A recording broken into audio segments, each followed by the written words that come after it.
এক সেকেন্ডের নাই ভরসা, ভঙ্গ হবে রং তামাশা, চক্ষু বুঝিলে হায়রে দম ফুরাইলে, চিল্লায় বলেন ঠিক কিনা? যে কোনো সময় চলে যায়। এই গানের যিনি সিঙ্গার ছিলেন, আমরা তখন ছোট, ফিরোজ শাহ বা ফিরোজ শাহ নামের। এক সেকেন্ডের নাই ভরসা, ভঙ্গ হবে রং তামাশা, চক্ষু বুঝিলে হায়রে দম ফুরাইলে।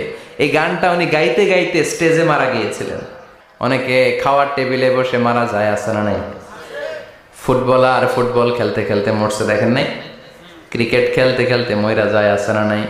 রেসলিং খেলতে খেলতে মারা যায়, দেখেন নাই? কত ধরনের মরণ। আল্লাহ তুমি আমাদেরকে ভালো মরণ দিও, ইমানি মরণ দিও। ইমানের পথে অবিচল থেকে আমার মরণ যেন হয়। ইন্নাল হামদালিল্লাহি নাহমাদুহু ওয়া নাস্তাঈনুহু ওয়া নাস্তাগফিরুহু ওয়া নু'মিনু বিহি ওয়া নাতাওয়াক্কালু আলাইহি ওয়া নাউযু বিল্লাহি মিন শুরুরি আনফুসিনা ওয়া মিন সাইয়্যাতি আ'মালিনা মান ইয়াহদিহিল্লাহু ফালা মুদিল্লা লাহু ومن يضلل فلا هادي له أي فلن تجد له وليا مرشدا ونشهد أن لا إله إلا الله وحده لا شريك له هو الذي لا ضد له ولا ند له لا مثل له ولا مثيل له لا وزير له ولا كفيل له لا شبه له ولا شبيه له لا ولد له ولا والد له وهو الواحد الفرد الصمد لم يلد ولم يولد ولم يكن له كفوا أحد ونشهد أن سيدنا ونبينا وحبيبنا وبشيرنا ونذيرنا وطبيبنا وطبيب أرواحنا وحبيبنا وحبيب ربنا محمدا عبد الله ورسوله أرسله بالحق بشيرا ونذيرا وداعيا إلى الله بإذنه وسراجا منيرا أما بعد فقد قال الله تعالى في كلامه المجيد وفي فرقانه الحميد أعوذ بالله من الشيطان الرجيم بسم الله الرحمن الرحيم بل تؤثرون الحياة الدنيا والآخرة خير وأبقى إن الله وملائكته يصلون على النبي يا أيها الذين آمنوا صلوا عليه وسلموا تسليما اللهم صل على محمد وعلى آل محمد كما صليت على إبراهيم وعلى آل إبراهيم إنك حميد مجيد اللهم بارك على محمد وعلى آل محمد كما باركت على إبراهيم وعلى آل إبراهيم إنك حميد مجيد আপনারা সবাই কেমন আছেন? সবাই ভালো আছেন তো? আমাদেরকে ভালো রেখেছে কে? সব সময় আমাদেরকে ভালো রাখে কে? আবার মাঝে মাঝে খারাপ রেখে পরীক্ষা করে কে? এজন্য সব সময় আমাদেরকে প্রশংসা করতে হবে একটা সত্তার, তিনি কে? সব সময় আল্লাহর প্রশংসা করতে রাজি আছেন তো? সব সময় করবেন? আওয়াজ করে বলেন, সকালবেলা প্রশংসা করবেন কার? রাত্রিবেলা, খাওয়ার সময়, ঘুমানোর সময়, ঘুষ দেওয়ার সময়। ঘুষ দেয়া যাবে, কিন্তু কেউ দিলে নেওয়া যাবে? যাবে? আর রাশি ওয়াল মুরতাশি কিলাহুমা ফিন্নার।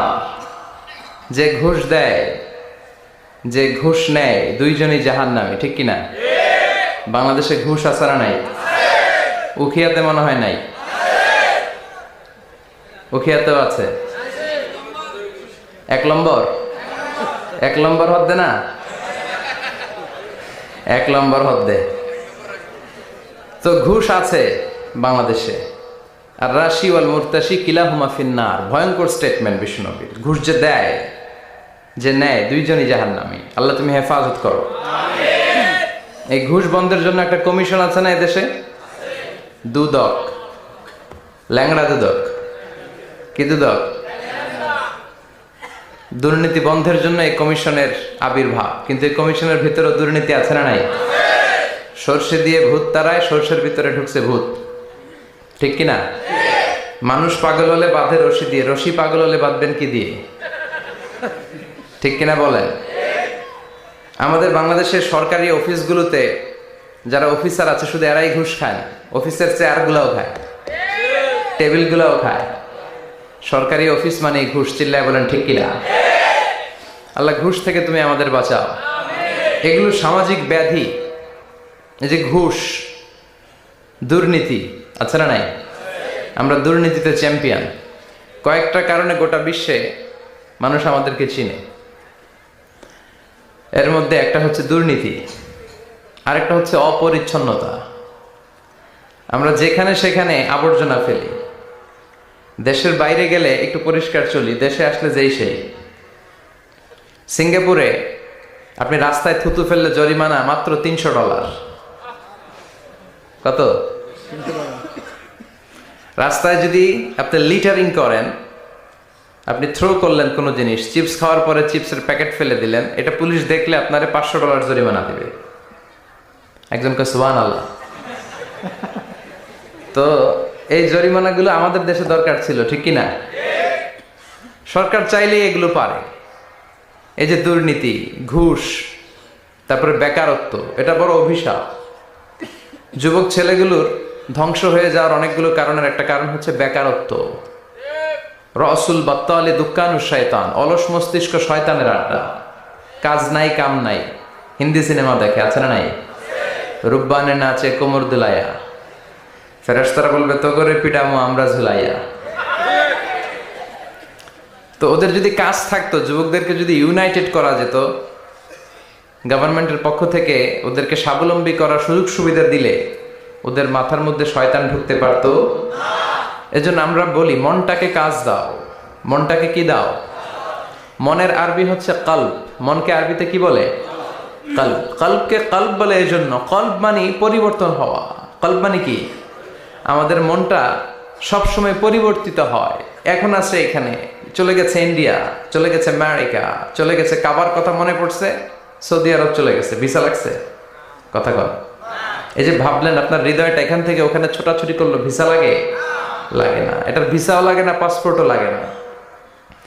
তো এই জন্য কলব, মন, এটা সবচেয়ে বেশি ছোটাছুটি করে, সবচেয়ে বেশি দৌড়াদৌড়ি করে। তো যুবকদের মনটাকে, এটা লাগামহীন হয়েছে, এটাকে ধরে রাখতে হবে কাজের মধ্য দিয়ে। মানুষের মনটাও ছোটাছুটি করে, কাজ না থাকলে এদিক যায় ওদিক যায়, ভালো খারাপ সব চিন্তা দুশ্চিন্তা মাথার মধ্যে জট পাকে, ঠিক কিনা? এই জন্য নিজেকে যদি কাজে ব্যস্ত রাখেন, এই পাগলামি মাথার মধ্যে ঢুকবে? কথা বলেন।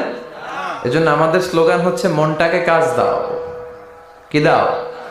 সবসময় নিজেকে কাজে ব্যস্ত রাখতে হবে। এই বেকারত্ব চাইলেই সরকার দূর করতে পারে। এই লাস্ট বিসিএস যেটা গেল, এটা কততম বিসিএস? 37তম। এটাতে অ্যাপ্লাই করছে কতজন জানেন? কত? যে পরিমাণে লোকজন অ্যাপ্লাই করেছে তাতে খুব সম্ভবত প্রায় 300 কোটি টাকা পেয়েছে গভর্নমেন্ট। শুধু যে ব্যাংক ড্রাফট করে অ্যাপ্লাই করা লাগে। এই বাংলাদেশ ভারত পাকিস্তানে, পাকিস্তান বাদ দিলাম, ওটার কথা কইলেই রাজাকার, কথা কয় না। বাংলাদেশ ভারত এই দুটার কথাই বলি। এই দুই দেশে চাকরি সোনার হরিণ, ঠিক কিনা? কেরানির কিছু পদের জন্য হাজার হাজার ডক্টরেট ডিগ্রিধারীরা ইন্ডিয়াতে অ্যাপ্লাই করেছে। বাংলাদেশেও এই করুণ দশা। তো এই যে বিসিএস পরীক্ষার্থীদের কাছ থেকে হাজার হাজার কোটি টাকা গভর্নমেন্ট নিয়ে নিল, এটা দিয়ে ওদের কর্মসংস্থানের দরকার আছে না নাই? এটা গভর্নমেন্টের দায়িত্ব, সরকারের দায়িত্ব। সরকার যদি এই কাজ করে, সরকার যদি ইনসাফপূর্ণ কাজ করে, তাহলে ইন দ্য ডে অফ জাজমেন্টে আল্লাহর আরশের নিচে সরকারের সদস্যদেরকে ছায়া দিবে কে? আর যদি উল্টাপাল্টা করে, মায়ের আছে না নাই? নগদ মায়ের, ঠিক কিনা? কবর থেকে শুরু, জাহান্নামের আখড়া বানিয়ে আল্লাহ রাখবে। চিৎকার করে বলেন ঠিক কিনা? এই জন্য আমি সবসময় বলি, নেতা নির্বাচনের ক্ষেত্রে খুব চুজি হতে হবে আপনাদেরকে। সাবধান, সামনে নির্বাচন না, আমার ভাই তোমার ভাই, এগুলো নিষেধ, এগুলো বলা যাবে না। এই যে বলে দিছে উপস্থাপক, কোনো আমার ভাই তোমার ভাই চলবে না, চলবে লিল্লাহি তাকবীর, আল্লাহু আকবার। তবে ভোটটা যেন ইসলামের পক্ষে যায়। কোন দলের পক্ষে কোনো মাহফিলে কথা বলা যাবে না, কারণ এটা সবার প্রোগ্রাম। এখানে মুসলিম আসবে, অমুসলিম ভাইরাও আমাদের তাফসীর শুনে না? অনেক অমুসলিম তার নাম পরিবর্তন করে এফিডেভিট করে শাহাদা বাক্য পড়ে মঞ্চে ঘোষণা দেয়, আমার নাম ছিল সুভাষ চন্দ্র দাস, আজকে থেকে আমি আব্দুল্লাহ। এই তাফসীর মাহফিলগুলো, এগুলো উইটনেস, আমাদের জন্য সাক্ষী। এজন্য এই প্রোগ্রাম সবার। ইসলাম হচ্ছে সবার, কোরআন হচ্ছে সবার। ইসলাম ধর্ম কি শুধু আমাদের? কথা বলেন। এটা সবার জন্য আল্লাহ পাঠিয়েছে। এটা হিন্দুদেরও ধর্ম, এটা খ্রিস্টানদেরও ধর্ম, এটা সবার ধর্ম। কিন্তু ওরা না মানলে আমরা কি করব? কথা বলেন। কোরআনটা কি শুধু আমাদের? এটা গোটা মানব মণ্ডলীর। বিশ্বনবী রহমত শুধু আমাদের? রাহমাতাল লিল I have sent you as a mercy and blessing for the entire world, for the entire universe. ও নবী, আমি আপনাকে গোটা বিশ্বের জন্য রহমত করে পাঠিয়েছি। শুধু বলেননি যে মুমিনদের জন্য রহমত করে আপনাকে পাঠিয়েছি, মুত্তাকিদের জন্য রহমত করে পাঠিয়েছি, এমনটি বলেছে? সবার জন্য। তাফসীর মাহফিল সবার, এখানে সবাই আসতে পারবে। আস্তিক নাস্তিক, হিন্দু বৌদ্ধ খ্রিস্টান মুসলমান সবাই আসতে পারবে। ওদেরকে আসার সুযোগ করে দিতে হবে, তাহলেই না ওরা ইসলামের সৌন্দর্য দেখে ইসলামের প্রতি আকৃষ্ট হবে। চিল্লায় বলেন ঠিক কিনা? বিশ্বনবী যুদ্ধ করে ইসলাম কায়েম করে নাই। অনেক কাফিরের আন্ডা বাচ্চা আছে, বিশ্বনবীর চেহারা দেখেই কালিমা পড়েছে, অন্য কিছু না। অনেকে আছে বিশ্বনবীর সুললিত কণ্ঠের তেলাওয়াত শুনে কালিমা পড়ে মুসলমান হয়েছে। আমরা কোরআনের তেলাওয়াত শুনতে চাই না, কিন্তু কাফির মুশরিকেরা পৌত্তলিক যারা সারাদিন মূর্তির পূজা করত, তারা রাত্রিবেলা লুকিয়ে লুকিয়ে বিশ্বনবীর কণ্ঠের তেলাওয়াত শুনতে যেত। বিশ্বনবীর কণ্ঠের সাথে পৃথিবীর কারো কণ্ঠের কোনো তুলনা হতে পারে? সবচেয়ে সুন্দর কণ্ঠ ছিল দাউদ আলাইহিস সালামের। ওনার কণ্ঠের তেলাওয়াত শোনার জন্য আকাবা উপসাগরের তীরে বসে যখন উনি জাবুর কিতাব তেলাওয়াত করতেন, আমাদের কোরআনে 114টা সূরা আছে, ওনার জাবুর কিতাব 150টা ছড়া ছিল। কি ছিল? ইসলামী ছড়া গান। এই ছড়া নাশিদগুলো তিনি পড়তেন। এগুলো শোনার জন্য সাগরের মাছগুলো সাগর ছেড়ে দিয়ে কিনারায় চলে আসতো। সুবহানাল্লাহ বাড়িতে যে বললেন, সুবহানাল্লাহ বলতে নিষেধ নাই তো না? এটা বলা যাবে। চিল্লায় পড়েন সুবহানাল্লাহ। আকাশের পাখি নিচে নেমে যেত, জঙ্গল ছেড়ে দিয়ে প্রাণীগুলো উনার কাছে চলে আসতে, পড়েন আল্লাহু আকবার। কিন্তু উনার কণ্ঠকে বিশ্বনবীর কণ্ঠের চাইতে বেশি সুন্দর? বিশ্বনবীর সাথে কোনো কম্প্যারিজন চলে না, no comparison with our beloved prophet the last messenger Muhammad সাল্লাল্লাহু is out above of any kind of comparison. সব ধরনের তুলনার ঊর্ধ্বে তিনি, whether it's the power, fitness, personality, status, আপনি যেটাই বলেন না কেন, শক্তি, সৌন্দর্য, মর্যাদা, যে কোনো দিক থেকে বিশ্বনবী গোটা বিশ্বের সব মানুষ তো দূরের কথা, নবীদেরও সেরা। চিল্লায় বলেন ঠিক কিনা? তো দাউদ আলাইহিস সালামের কণ্ঠ বড় সুন্দর ছিল, কিন্তু বিশ্বনবীর কণ্ঠ তার চাইতে বেশি সুন্দর ছিল। তিনি যখন রাত্রিবেলা কোরআন তেলাওয়াত করতেন, মক্কার সব কাফিরদের নেতারা, মক্কা একটা পার্লামেন্ট বসতো প্রতিদিন, এই পার্লামেন্টের প্রধানমন্ত্রী হচ্ছে আবু জাহাল। মক্কার পার্লামেন্টের প্রাইম মিনিস্টার কে? কথা বলেন। আর ক্যাবিনেট মেম্বারদের মধ্যে ছিল উতবা, শাইবা, ওয়ালিদ ইবনে মুগীরা, আবু সুফিয়ান, এরা ছিল ক্যাবিনেট মিনিস্টার। তো তারা সবাইকে নিষেধ করত মুহাম্মাদের কণ্ঠের কোরআন তেলাওয়াত শুনতে কেউ যেতে পারবে না, কারণ যারাই কোরআন শুনতে যায় সব মুহাম্মাদের মুরিদ হয়ে যায়। সুবহানাল্লাহ কইবেন না? হজের সময়ে লক্ষ লক্ষ মানুষ গোটা বিশ্ব থেকে হজ করার জন্য আসতো। মক্কা শহরে ঢুকার কয়েকটা গেট ছিল। আবু জাহাল ওই গেটে কিছু লোক ফিট করে দিল যে যারাই হজ করতে আসবে এদেরকে বলে দিবা যে আমাদের এলাকায় নতুন এক পাগল আসছে, এই পাগলের নাম মুহাম্মদ ইবনে আব্দুল্লাহ, পড়েন না আউযুবিল্লাহ। খবরদার, তোমরা হজ করতে আসছো ভালো কথা, হজ করবা, খেজুর খাইবা, জমজমের পানি নিবা, মাগার মুহাম্মাদের কাছে যাইবা। ওর কাছে গেলে সবাই কি হয়ে যায়? যারা যায় এরাও পাগল হয়ে যায়। সব মক্কার গেটগুলোতে লোক সেট করে দেয়া হলো। হজের মৌসুমে জিল হজে ঢুকতে লাগলো লোকজন। আবু জাহেলের সেট করে দেয়া লোকজন বলল, কেউ যাবা না মুহাম্মাদের কাছে, ও একটা পাগল। যারা আসতেছিল এরা কেউ কিন্তু বিশ্বনবীর কথা জানতো না। জানতো? ওরা যখন শুনছে একটা পাগল আছে, ওরা মনে মনে কইল দেখি তো পাগলে কি কয়। তার মানে অপপ্রচার কেমন যেন প্রচার হয়ে গিয়েছে। সুবহানাল্লাহ পড়েন। তো আমাদের বিরুদ্ধে অপপ্রচার করলে আমাদের প্রচার হয়ে যায়। আমাদেরকে জেলখানায় ভরলে আমরা জেলখানার সবগুলারে আল্লাহওয়ালা বানাই দিয়ে চিল্লায় বলেন ঠিক কিনা?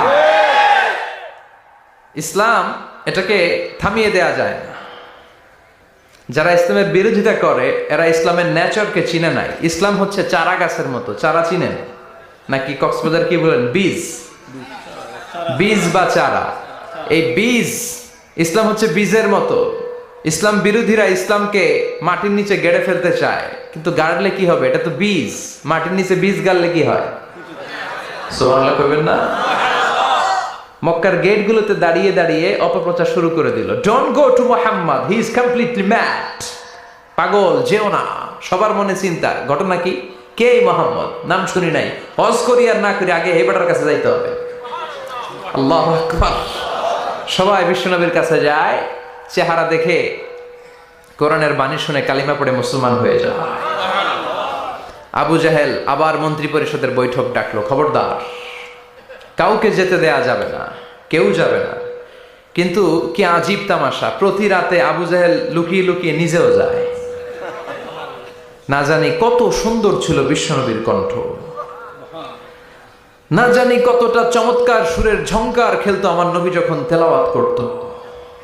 না জানি কি সুরের লহরী ছিল বিশ্বনবীর গলায়। কাফের হয়েও, বিরোধিতা করেও কোরআন না শুনলে পেটের ভাত হজম হয় না, রাতে ঘুম আসে না। প্রতি রাতে আবু জাহেল যায়। তো আবু জাহেল যেহেতু যায়, বাকিরাও লুকিয়ে লুকিয়ে যায়। সবাই দিনের বেলা বলে কেউ যাবে না। কি বলে?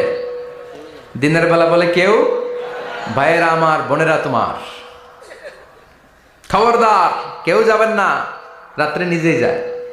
তো আবার মাঝে মাঝে রাত্রেবেলা নিজেদের সাথে নিজেদের দেখাও হয়ে যায়। কত বড় ডাকাত! একজন বিশ্বনবীর বাড়ির এই পাশে, আরেকজন ওই পাশে, আরেকজন ওই পাশে, আরেকজন ওই পাশে। বিশ্বনবী যখন তেলাওয়াত শেষ করেন সবগুলো দেয় দৌড়। ফিরে আসার রাস্তা একটা, কয়টা? ওই রাস্তায় দেখা হয়ে যায়। আবু জাহেল বলে, কিরে আসলি কেন? সবাই কয়, তুমি নেতা, তুমি আসছো কেন? দিনের বেলা তো বড় বড় বক্তব্য হাঁকাও, রাতের বেলা এরকম চোরামি করো কেন? আবু জাহেল বলে, ঠিক আছে, তোরাও করছিস, আমিও করছি, কইস না, কারো কাছে কইস না। সবগুলা চোর। সবগুলা কি?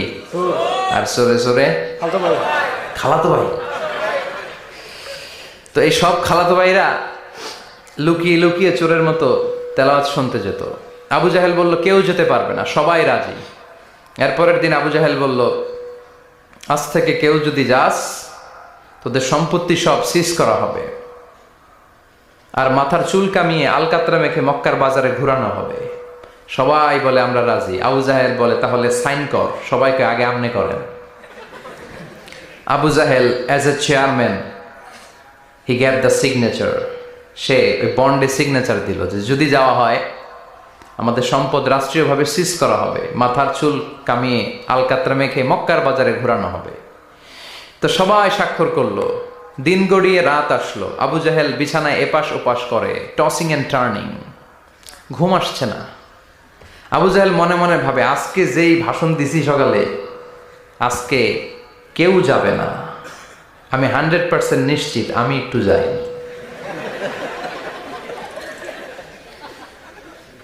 মজার ব্যাপার হলো উতবা, সাইবা, ওয়ালিদ ইবনে মুগীরা তারাও নিশ্চিত যে কেউ যাবে না। তারাও বাড়িতে বসে নিশ্চিত যে কেউ যাবে না, আমি একটু। আজকেও সব খালাতো ভাইয়েরা কেউ ডানে, কেউ বায়ে, কেউ সামনে পেছনে। বিশ্বনবীর বাড়িটা এখন যেখানে, এটা সৌদি গভর্নমেন্ট ওই জায়গায় লাইব্রেরি করে রেখেছে। লাইব্রেরি, জ্ঞানের আলো বিতরণ হচ্ছে, গেলেই ফ্রি বই। ফ্রান্সের মানুষ ফ্রেঞ্চ ভাষায় ট্রান্সলেট করা কোরআনের অনুবাদ, বাঙালি বাংলা ভাষায়, ইন্ডিয়ান হিন্দি ভাষায়, কেরালা ভাষায়, মান্ডারিন, ইংরেজিতে তো আছেই। বিশ্বনবীর ওখানে গেলেই বই। তার পাশে এই প্রাইম মিনিস্টারের বাড়ি, মানে আবু জাহেলের বাড়ি, ওইখানে গেলে ফ্রি দুর্গন্ধ পাওয়া যায়, ফ্রি, কোনো টাকা দেওয়া লাগবে না। আর বাংলাদেশের হাজিরা ওইখানে গেলে সবাই ওইটারে খোঁজে, বাংলাদেশিরাও খোঁজে, পাকিস্তানিরাও খোঁজে, চায়নার উইগুর প্রদেশের যারা, আমাদের সাথে অনেক কিছু মিল আছে, হানাফি স্কুল অফ থট তারা প্র্যাকটিস করে। সবাই জেদ্দাতে নেমেই আগে বলে আবু জাহেলের বাড়ি কই। সবাই বলে আপনি তো আসছেন উমরা করতে, আবু জাহেলের বাড়িতে কি করবেন? কই যাইয়া হাইগা ভরাই দিয়ে আসুন। প্রাইম মিনিস্টারের বাড়িতে যে গোটা বিশ্বের মানুষ পায়খানা করে দুর্গন্ধ করে দিয়ে আসে।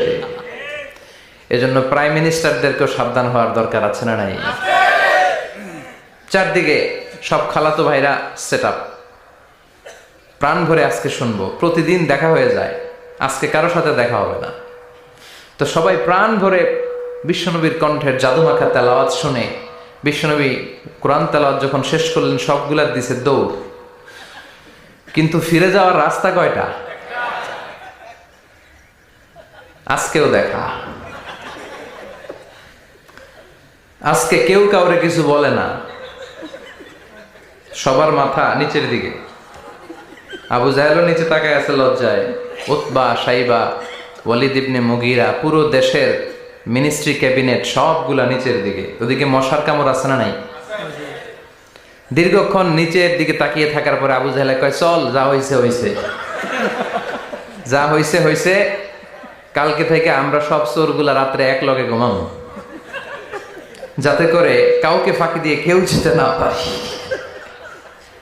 এই গল্পটা শোনানোর উদ্দেশ্য হচ্ছে এটা যে বিশ্বনবীর কণ্ঠটা যেন তেন কণ্ঠ ছিল না, অসাধারণ একটা কণ্ঠ ছিল, যে কারণে এই কোরআনের বিরোধিতা করেও তারা এই কণ্ঠের তেলাওয়াত শোনার জন্য পাগল হয়ে যেত। সুবহানাল্লাহ পড়বেন না? এজন্য যুবক ভাইয়েরা, তোমাদের সময়গুলোকে কাজে লাগাতে হবে। অলসতা যেন তোমাদেরকে শয়তান তোমাদের মাথায় আড্ডা না বসায়। এজন্য গভর্নমেন্টের দায়িত্ব হচ্ছে তাদের কর্মসংস্থানের ব্যবস্থা করা। সব কাজ আবার গভর্নমেন্টের উপর চাপালে চলবে না। আমাদের দেশে যে সিস্টেমটা, একটা বাজে সিস্টেম চালু হয়েছে, যারা ভোটে জিতে ক্ষমতায় আসে সব দায়িত্ব এদের, বিরোধী দলের কোনো দায়িত্ব নেই, তাই না? আবার ওই বিরোধী দল যদি ক্ষমতায় যায়, পুরো দেশের মা বাপেরা, অন্য দলের কোনো খাওয়া নাই, আছে খালি মায়ের। কথা কন? আবার নির্বাচনে হাইরে গেলে ওরা খায় মায়ের, আমরা খালি মারামারি দেখি রেসলিং টিভিতে, আচ্ছা না নাই? তো এটা ঠিক না। কেউ সরকার গঠন করলে তাদের উচিত বিরোধী দলের মধ্যে যারা ক্যাপাবল, লিডারশিপ কোয়ালিটি আছে তাদেরকে নিয়েও কাজ করা।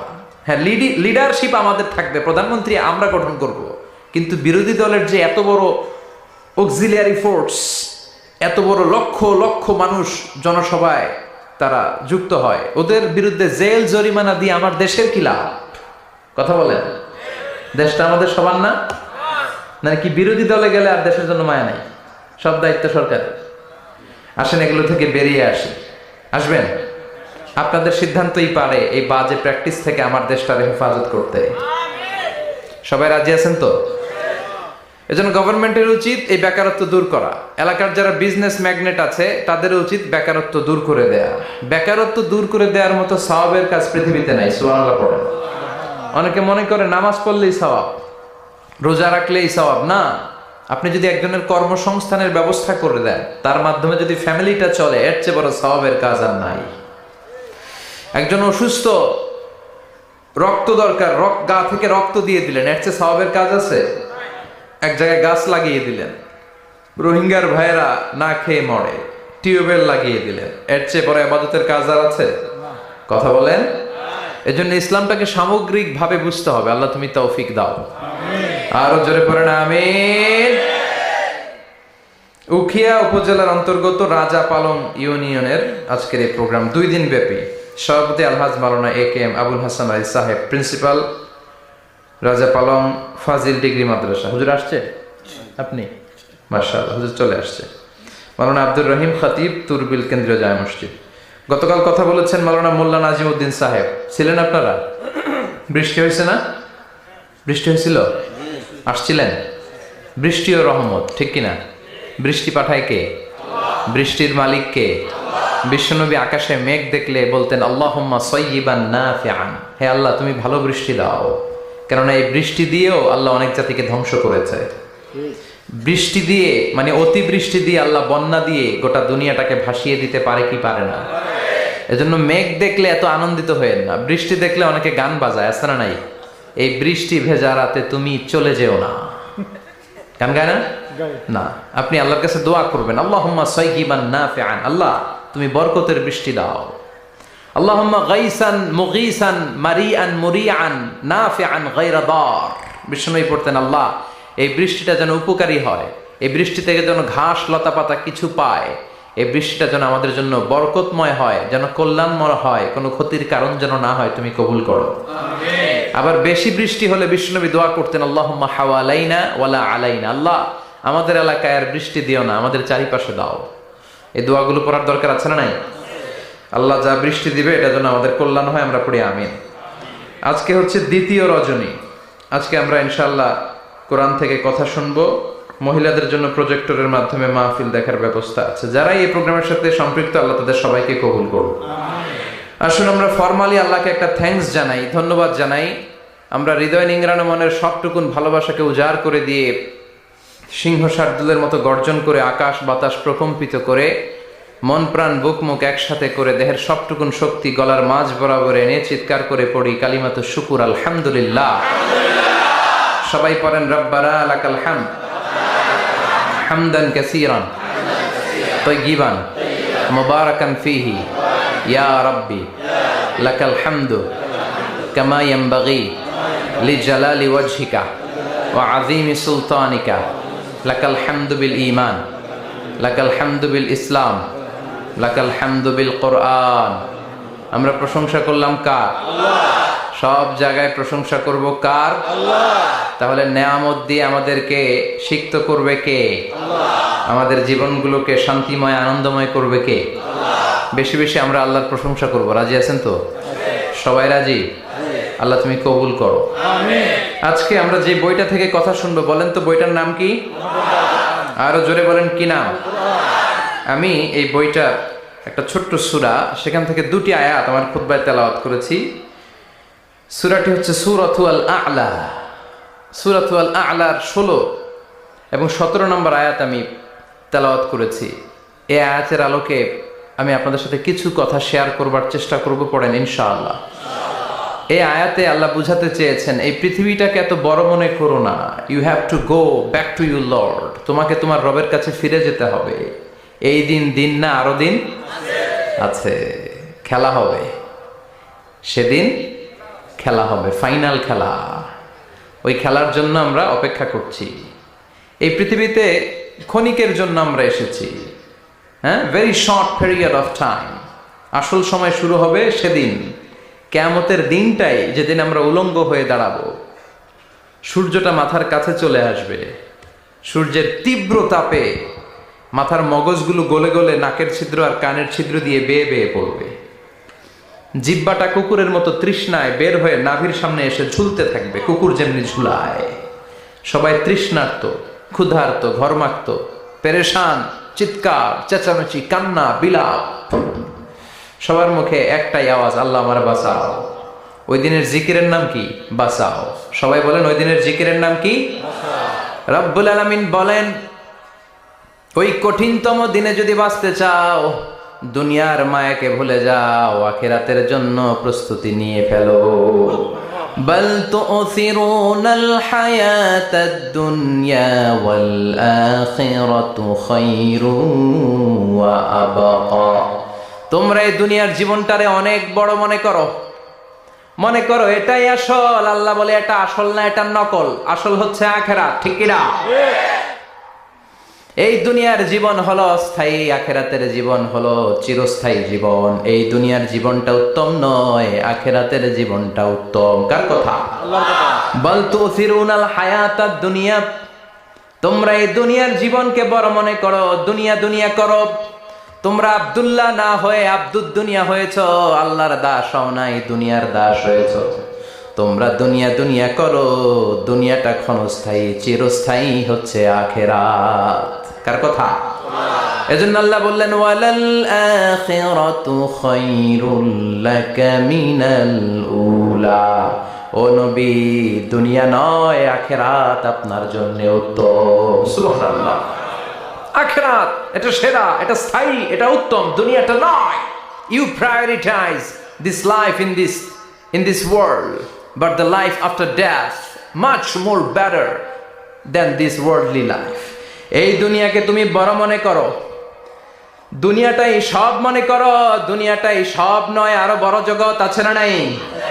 এই দুনিয়াটা আসলে একটা মোহ। এটা কি?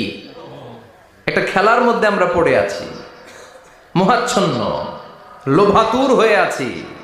চাকচিক্যময় দুনিয়া দেখে এর পরীক্ষার ভেতরে পড়ে আখিরাতকে আমরা ভুলিয়ে গিয়েছি। আর আল্লাহ বলেছেন, দুনিয়া নয়, শ্রেষ্ঠ হলো আখিরাত। ওই আখিরাতের জন্য তোমরা সামান জোগাড় করো। চিল্লায় বলেন ঠিক কিনা? আবার আল্লাহ বললেন, এই দুনিয়ার জীবনটা হলো মাতাউল গুরুর, ওয়া মাল হায়াতুদ দুনিয়া ইল্লা মাতাউল গুরুর। দুনিয়ার জীবনটা হলো সাময়িক ভোগের সামগ্রী, সাময়িক ভোগের বিষয়। আজ আছে কাল নাই, হাতের ময়লা, ঝেড়ে দিলে সব শেষ, ঠিক কিনা? আবার আল্লাহ বললেন, এই দুনিয়ার জীবন হলো লাইবুন ওয়া লাহবুন, ওয়া মাল হায়াতুদ দুনিয়া ইল্লা লাইবুন ওয়া লাহবুন। দুনিয়ার জীবন হলো খেলতামাশা, মরলে সব শেষ হয়ে যাবে। চিল্লায় বলেন ঠিক কিনা? ওরে এভবের রঙ্গ হবে যে ভঙ্গ, সবই সাধেরই অঙ্গ তোমার মাটিতে মিলাবে, জন্মিলে মরিতে হবে। ঠিক কিনা?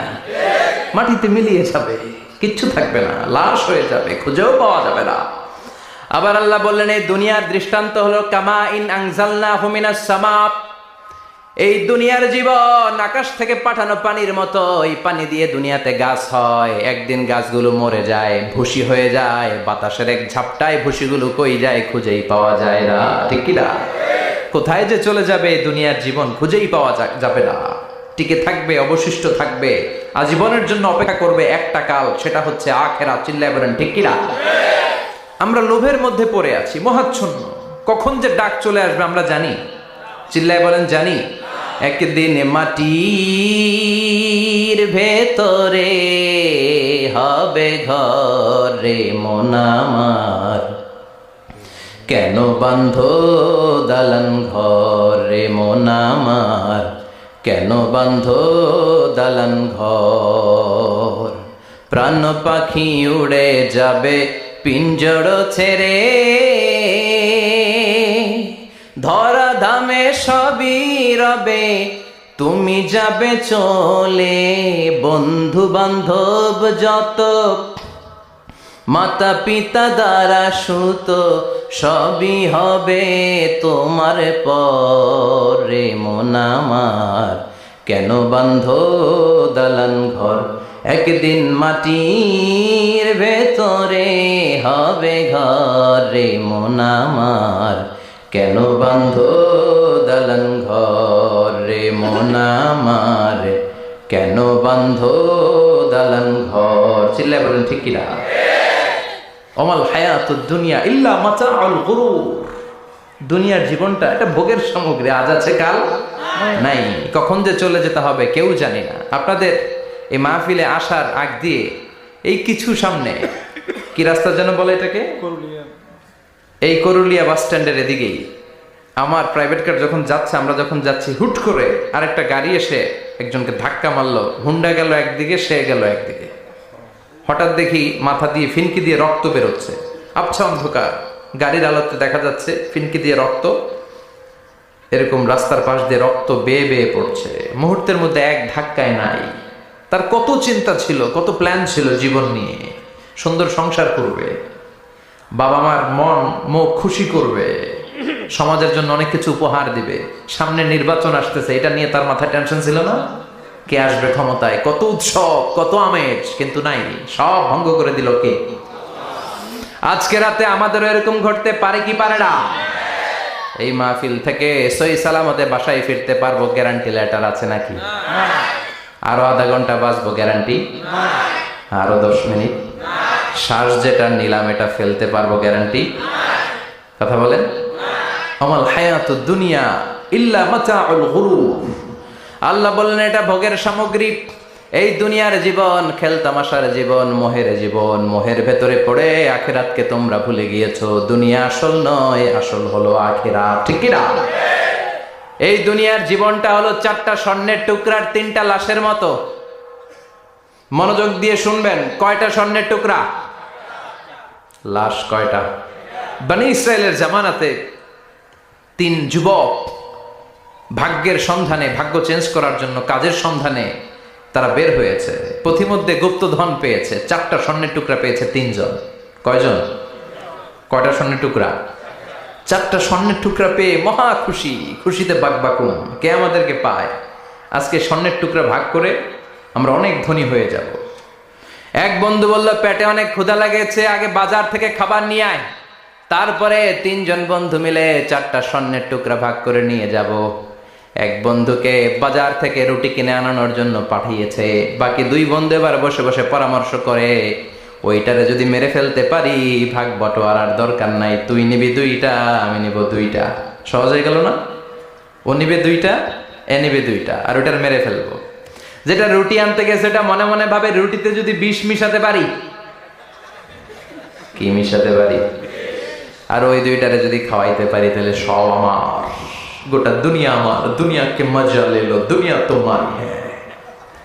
যে চিন্তা ওই কাজ। রুটির মধ্যে বিষ মেখে এনে বন্ধুদের কাছে দিয়েছে। 2 বন্ধু মিলে ওইটারে ঘুষান শুরু করছে। ঘুষাইতে ঘুষাইতে শেষ, একটা শেষ, উইকেট একটা পড়ছে। কয়টা? আর আছে উইকেট কয়টা? ওই 2 উইকেট। কয় ক্ষুধা লাগছে এটারে মারতে, অনেক কষ্ট হয়েছে, আগে খাইয়া লই। আগে কি করি? ওই 2টা মিলে বিষ মাখানো রুটি খেতে শুরু করেছে।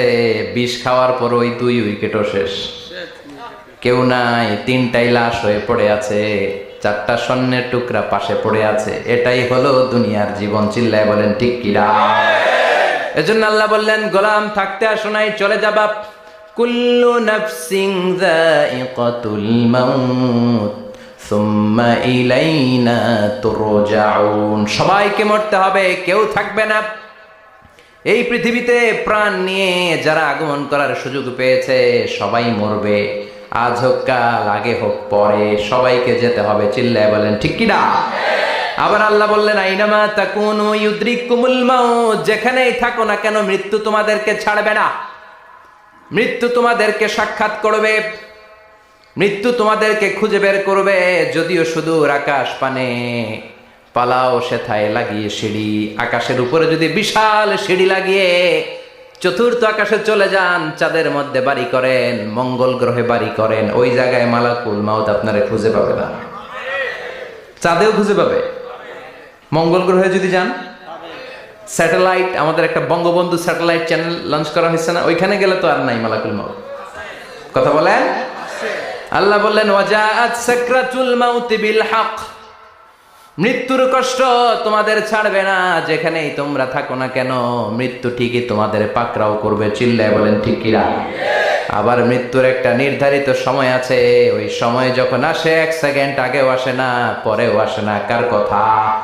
লিকুল্লি উম্মাতিন আজালুন ফাইযা জাআ আজালুহা লা ইস্তাখিরুনা সাআতাও ওয়া লা ইস্তাকদিমুন। মৃত্যুর জন্য একটা নির্ধারিত টাইম আছে, টাইমটারে বেঁধে দিয়েছে কে? ওই টাইমটা যখন চলে আসে 1 সেকেন্ড আগেও আসে না, 1 সেকেন্ড পরেও আসে না, অন টাইম আসে। কিভাবে আসে? On time. কথা বলেন, সবাই বলেন অন টাইম। আরো জোরে বলেন। Death will come on time. Death never late. মৃত্যু যখন আসে অন টাইমে আসে, নির্ধারিত একটা সময় আসে, ওই সময়ের আগেও আসে না, পরেও আসে না। 1 সেকেন্ড আগেও আসবে না, পরেও আসবে না। মনে করেন আপনাকে রব্বুল আলামিন 60 বছরের হায়াত দিয়েছে, আপনার বয়স এখন 50 বছর, আরো বাকি কয় বছর? এখন গোটা বিশ্বের সবাই মিলে যদি আপনারে মারতে চায়, কিছু করতে পারবে নাকি? কথা বলেন। আবার রব্বুল আলামিন আজ রাত 12টায় আপনার হায়াত কেড়ে নেবে, মালাকুল মাউত এসে রুহু কবজ করবে। দুনিয়াতে আর থাকার কোনো পারমিশন আপনার নাই, থাকার কোনো সুযোগ নাই। গোটা বিশ্বের সবাই মিলে যদি আপনারে রাখতে চায়, রাখতে পারবে নাকি? কথা বলেন। চলে যেতে হবে। এই পৃথিবীতে আসার একটা সিস্টেম থাকে, যাওয়ার কোনো সিস্টেম নাই, ঠিক কি না? আসার সময় আগে আসছে আমার দাদা, তারপর আমার বাবা, তারপরে আমি, তারপরে আমার ছেলে, তারপরে আমার নাতি, তারপরে তার ছেলে, ঠিক কি না? তার মানে আসার একটা সিরিয়াল আছে, যাওয়ার কোনো সিরিয়াল আছে নাকি? কথা কন। নাকি সিস্টেম দাদা আগে আসছে, দাদাই আগে যাবে, নাতি যেতে পারবে না? কথা বলেন। দাদার আগে নাতি মরে, এরকম আছে না নাই? মায়ের আগে মেয়ে যায়, আছে না নাই? মুরব্বী বাজানেরা বেঁচে থাকে, আমাদের মতো যুবকগুলো অ্যাক্সিডেন্টে মারা যায়, আছে না নাই? আবার অসুস্থরা বেঁচে থাকে, সুস্থরা মরে যায়, আছে না নাই? হাসপাতালে রোগীগুলো বেঁচে থাকে, ডাক্তার মরে যায়, আছে না নাই? উখিয়াতে তো ডাক্তার মরে না, দিকেও ডাক্তার মরে। ওনারা না বাঁচায় মানুষরে? হ্যাঁ হ্যাঁ, আল্লাহ বাঁচায়, ডাক্তার হচ্ছে ওয়াসিলা। চিল্লা এখন ঠিক কিনা? তার মানে এই মরণের একটা সিরিয়াল, দুনিয়ার থেকে চলে যাওয়ার কোনো সিরিয়াল থাকে না, মরে যাওয়ার সিরিয়াল থাকে না, আসার একটা সিরিয়াল থাকে, যাওয়ার কোনো সিরিয়াল থাকে না। কি বলেন? জোরে বলেন। আবার চলে যাওয়ার কোনো ভরসা নাই, 1 সেকেন্ডের মধ্যে সব হয়ে যায়। একটা সঙ্গীত আছে না, 1 সেকেন্ডের নাই ভরসা, ভঙ্গ হবে রং তামাশা, চক্ষু বুঝিলে হায় রে দম ফুরাইলে। চিল্লায় বলেন ঠিক কিনা? হায় রে মানুষ রঙিন ফানুষ, দম ফুরাইলে তবু তো ভাই কারোরই নাই একটুখানি। কথা কয় না? হায় রে মানুষ রঙিন ফানুষ, রঙিন ফানুষ, হায় রে মানুষ। চিল্লায় বলেন ঠিক কিনা? যে কোনো সময় চলে যায়। এই গানের যিনি সিঙ্গার ছিলেন, আমরা তখন ছোট, ফিরোজ শাহ বা ফিরোজ শাহ নামের। 1 সেকেন্ডের নাই ভরসা, ভঙ্গ হবে রং তামাশা, চক্ষু বুঝিলে হায় রে দম ফুরাইলে। এই গানটা উনি গাইতে গাইতে স্টেজে মারা গিয়েছিলেন। দেখেন নাই? মুরব্বীরা জানবেন। তার মানে মৃত্যুর গান গেতে গেতেও অনেকে মৃত্যুবরণ করে, এরকম আছে না নাই? অনেকে খাওয়ার টেবিলে বসে মারা যায়, আছে না নাই? ফুটবলার ফুটবল খেলতে খেলতে মরছে, দেখেন নাই? ক্রিকেট খেলতে খেলতে মইরা যায়, আছে না নাই? রেসলিং খেলতে খেলতে মারা যায়, দেখেন নাই? হ্যাঁ, এরকম ভিডিও দেখা যায় যে প্রতিপক্ষকে রেসলিং খেলায় মারতে মারতে শেষ, এখনই জিতে যাবে, হঠাৎ করে তাকায় আছে, কিচ্ছু বোঝে না, হঠাৎ করে জমিনে উল্টে পড়ে যায়। রেফারি এসে মাটিতে বাড়ি মারে, আর লড়ে না, আছে না? রেফারি কি করে? মাটিতে বাড়ি মারে, এতক্ষণ সে জিতে যায়, এখন আর নড়েই না।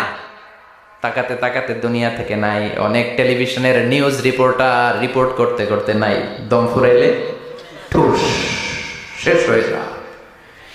অনেকে অ্যাক্সিডেন্টে মরে, সড়ক দুর্ঘটনায়, অনেকে বিমান দুর্ঘটনায় মরে, আকাশে মরে না?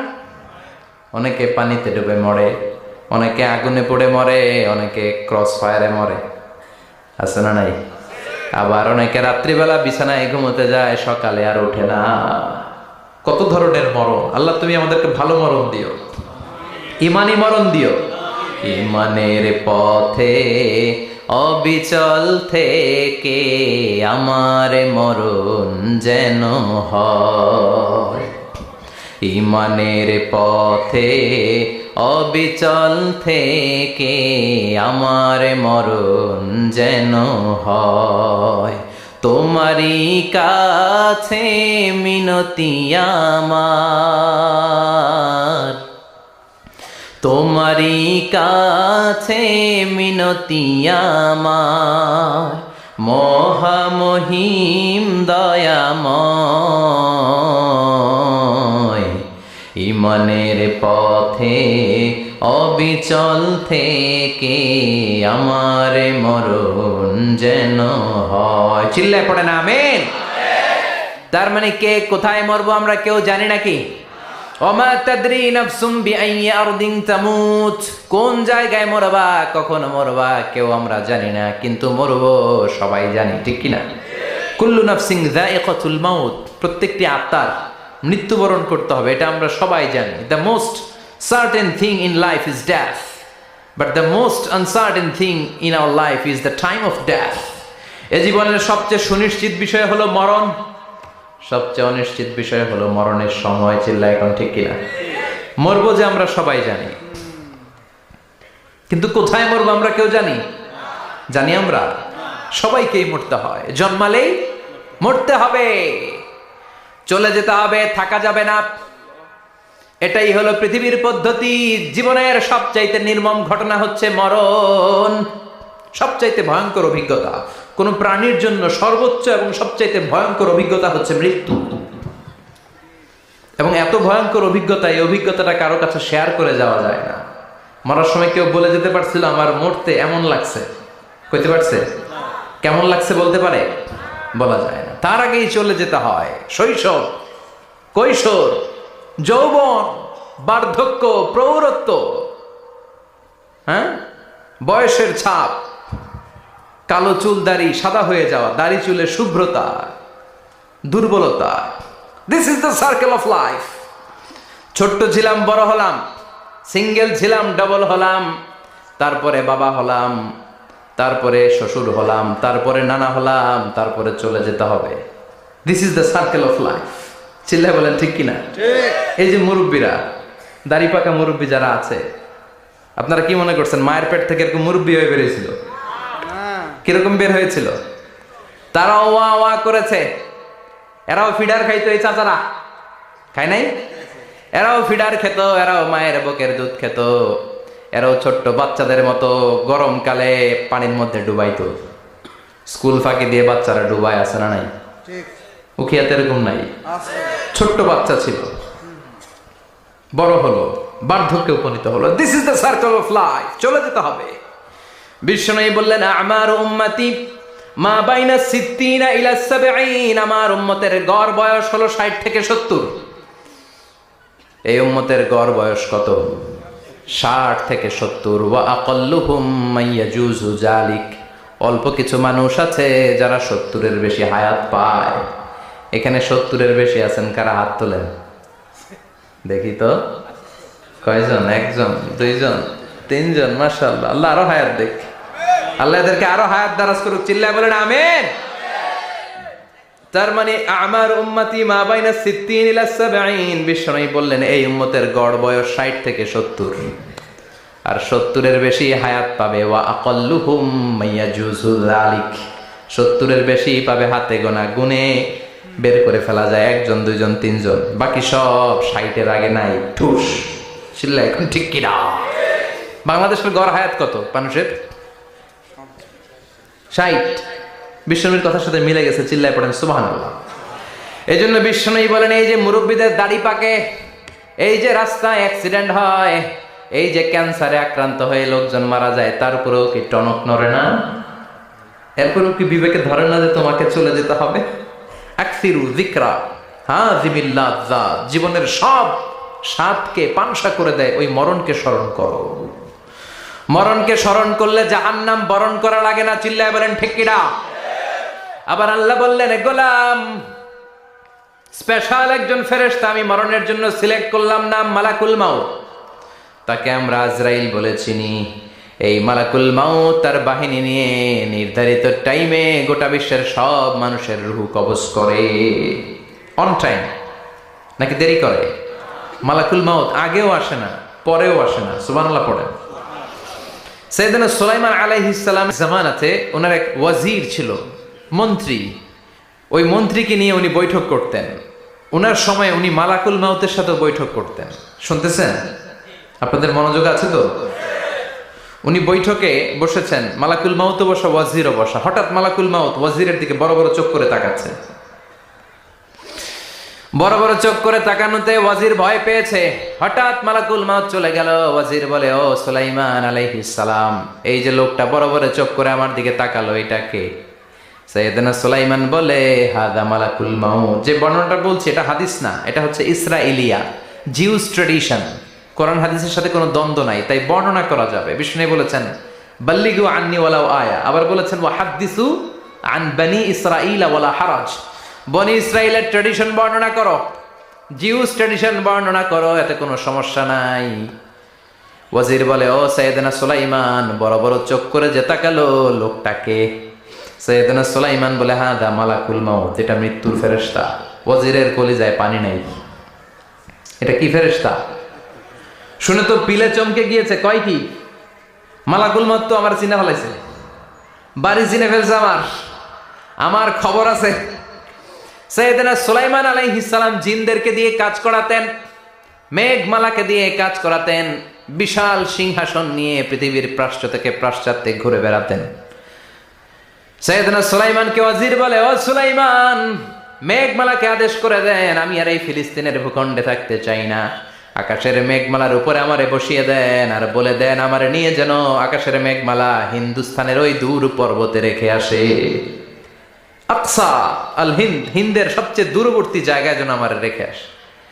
সাইয়েদনা সুলাইমান বললেন, আকাশের মেঘ যাও, আমার ওয়াজিরকে নিয়ে হিন্দুস্তানের একটা উপদ্বীপে রেখে আসো। রেখে আসা হলো। কিছুক্ষণ পর মালাকুল মাউত সাইয়েদনা সুলাইমানের কাছে হাজির।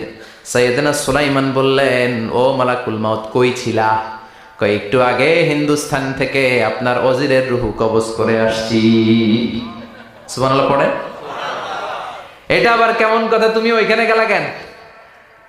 কয়, রব্বুল আলামিন কিছুক্ষণ আগে আমার কাছে পায়গাম পাঠিয়েছে, যাও সাইয়েদনা সুলাইমানের ওয়াজিরের রূহটা কবজ করো। কবজ করার জায়গা হলো হিন্দুস্তানের উপদ্বীপ। কোন জায়গায়? মালাকুল মাউত এসে দেখে সুলাইমান নবীর সাথে মিটিং করে। ওয়াজির কার সাথে মিটিং করে? সুলাইমান নবীর সাথে। কিন্তু ফরমানে লেখা রূহ কবজ করতে হবে কোথায়? হিন্দুস্তানে। সুবহানাল্লাহ কইবেন না? এই জন্য বড় বড় চোখ করে আমি তাকিয়েছি, আর মনে মনে ভাবলাম টাইম তো নাই, কারণ মৃত্যু তো অন টাইমে হতে হয়, এখনই ওর রূহ কবজ করতে হবে। কেমন করে ওইখানে যাবে আমি জানি না, আমি আগে চলে যাই। মালাকুল মাউত চলে গেল, যে দেখে ওই জায়গায় ওয়াজিরও হাজির। সাথে সাথে রূহ কবজ করে আল্লাহর কাছে চলে গিয়েছে। পড়েন সুবহানাল্লাহ। এজন্য আল্লাহ বললেন, মালাকুল মাউত আমি নির্ধারণ করে দিয়েছি, পৃথিবীর প্রতিটি মানুষ মালাকুল মাউতকে দেখবে, চাক্ষুষ দেখবে, ভালো হলেও দেখবে, খারাপ হলেও দেখবে। কার কথা? ভালো মানুষ যদি হয়, আল্লাহওয়ালা যদি হয়, ইসলাম প্রিয় যদি হয়, ডানপন্থী যদি হয়, মৃত্যুর সময় মালাকুল মাউত আলা সূরাতি শাবিন আলা আহসানি সূরা, একজন যুবকের আকৃতিতে চমৎকার ধবধবে সাদা একটা জুব্বা পরে, জান্নাত থেকে জান্নাতি কাফন নিয়ে, হানুত মিন হানুতিল জান্নাহ, জান্নাতের সুগন্ধি নিয়ে মুমূর্ষু রোগীর মাথার সামনে এসে বসে যায়। আর দেহটার ইঙ্গিত করে বলে, ইয়া আইয়াতুহান নাফসুত তাইয়্যিবা, ও পবিত্র আত্মা। আরেক বর্ণনায় এসেছে, ইয়া আইয়াতুহান নাফসুল মুতমাইন্নাহ, ও প্রশান্ত আত্মা, উখরুজি ইলা মাগফিরাতিম মিনাল্লাহ, আল্লাহর ক্ষমার দিকে বের হয়ে আসো। উখরুজি ইলা মাগফিরাতিম মিনাল্লাহি ওয়া রিদওয়ান, আল্লাহর ক্ষমার সন্তুষ্টির দিকে রূহটা বের হয়ে আসো। স্মুথলি বলার সাথে সাথে মুমিনের দেহ থেকে রূহটা বের হয়ে আজরাইলের হাতে চলে যায়। স্মুথলি বলার সাথে সাথে স্বাচ্ছন্দ্যে, আনন্দে মুমিনের দেহ থেকে রুহুটা সা করে বের হয়ে মালাকুল মাউতের হাতে এসে পড়েন সুবহানাল্লাহ। আল্লাহ এমন মৃত্যু তুমি আমাদের নসিবে রেখে দিও, চিৎকার করে পড়েন আমিন। আর যারা ইসলাম মানে নাই, আর যারা কোরআন মানে নাই, আর যারা দিন কায়েমের আন্দোলন করে নাই, দিনকে ভালোবাসে নাই, বাম আর রামপন্থী ছিল, নাস্তিক ছিল, ইসলাম বিরোধী ছিল, তাদের কাছেও মালাকুল মাউত আসে কি আসে না? চিল্লায় বলে না, সে কি আসে না? তাদের কাছেও আসে, কিন্তু আলা সূরাতি আকবাহি রাজুল, একজনের চেহারা যত ভয়ঙ্কর হতে পারে, যত নিকৃষ্ট হতে পারে, এরকম ভয়ঙ্করতম নিকৃষ্ট দুর্গন্ধওয়ালা একটা চেহারা নিয়ে আসে। রিজলাহু ফিল আরদ, পা থাকে জমিনে, রাসুহু ফিস সামা, হাদিসের বর্ণনা, পা দুইটা জমিনে, মাথা আকাশে। এসে ধমক দিয়ে জালিমের মাথার সামনে এসে বলে, ইয়া আইয়াতুহান নাফসুল খাবিসা, হে পাপাত্তা, হে অপবিত্র আত্মা, উখরুজি ইলা সাখাতিল্লাহি ওয়া গাদাবিহি, আল্লাহর রাগের দিকে, আল্লাহর অসন্তুষ্টির দিকে বের হয়ে আয়। মালাকুল মাউতের এই অর্ডার পাওয়ার সাথে সাথে রুহুটা কিন্তু বের হয় না। মুমিনের রুহুকে ডাক দিলে যেমনি স্মুথলি বের হয়, কাফিরের রুহু এভাবে বের হয় নাকি? কথা বলেন। রুহুটা ডানে যায়, ফাতাতাফাররাক, একবার রুহুটা ডানে যায়, আবার রুহুটা বায়ে যায়, আবার সামনে যায়, পায়ে যায়, হাতের মধ্যে ঢুকে ডানে বায়ে যায়। মালাকুল মাউত আবার ধমক দিয়ে বলে, ইয়া আইয়াতুহান নাফসুল খাবিসা, পাপাত্তা, বের হয়ে আয়। রুহুটা আবার ডানে যায়, বায়ে যায়, সামনে যায়, পেছনে যায়। এবার ঘপাস করে মালাকুল মাউত রুহুকে ধরে টান মারে। সারা দেহটা থেকে প্রাণ রস সিক্ত করতে করতে দেহ থেকে রুহুটাকে টেনে হিচড়ে বের করে আনে। আর মুমূর্ষ রোগীটা চিৎকার মারতে থাকে, পড়েন না আউযু বিল্লাহ। একটা জীবন্ত ছাগলের চামড়াগুলো জবাই না দিয়ে কেউ যদি টেনে টেনে বের করে,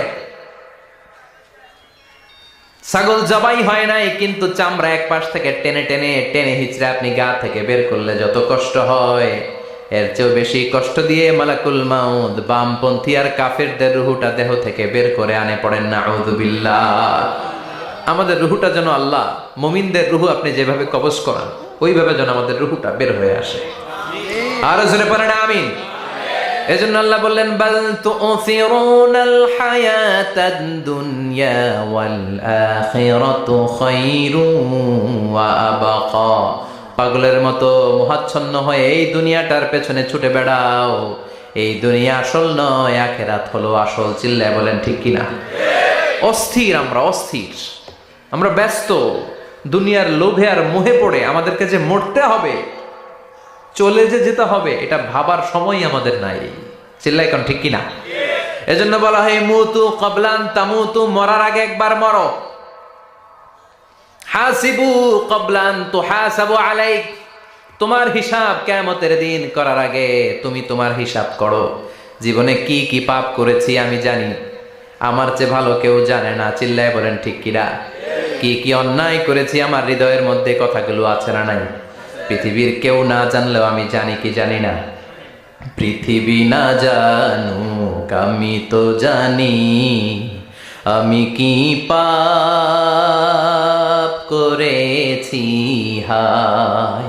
পৃথিবী না জানুক আমি তো জানি, আমি কি পাপ করেছি হায়। আমার পাপের করলে বিচার, বাঁচার উপায় নাই আমার।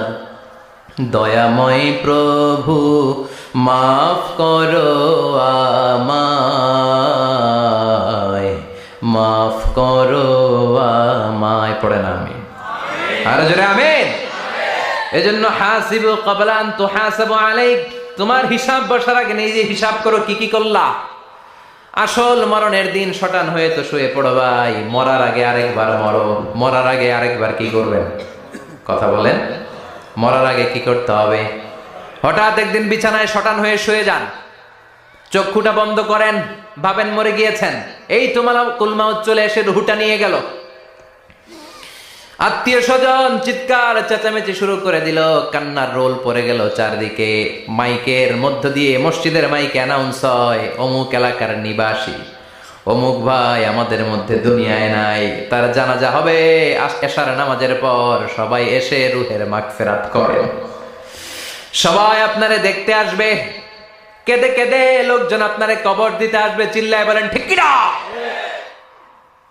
কেঁদে কেঁদে সবাই আসবে, দেখার জন্য আসবে। ছেলেগুলো কাঁদবে, স্ত্রী কাঁদবে, বাবা মা কাঁদবে, বন্ধু বান্ধব কাঁদবে, আর ঘরের মধ্যে রাখা হবে না। এবার আপনাকে গোসল দেওয়ার পালা। চক্ষু বন্ধ করে চিন্তার দরকার আছে না নাই? কথা বলেন। হঠাৎ করে, হঠাৎ করে শুনবি একদিন আমার মৃত্যুর খবর,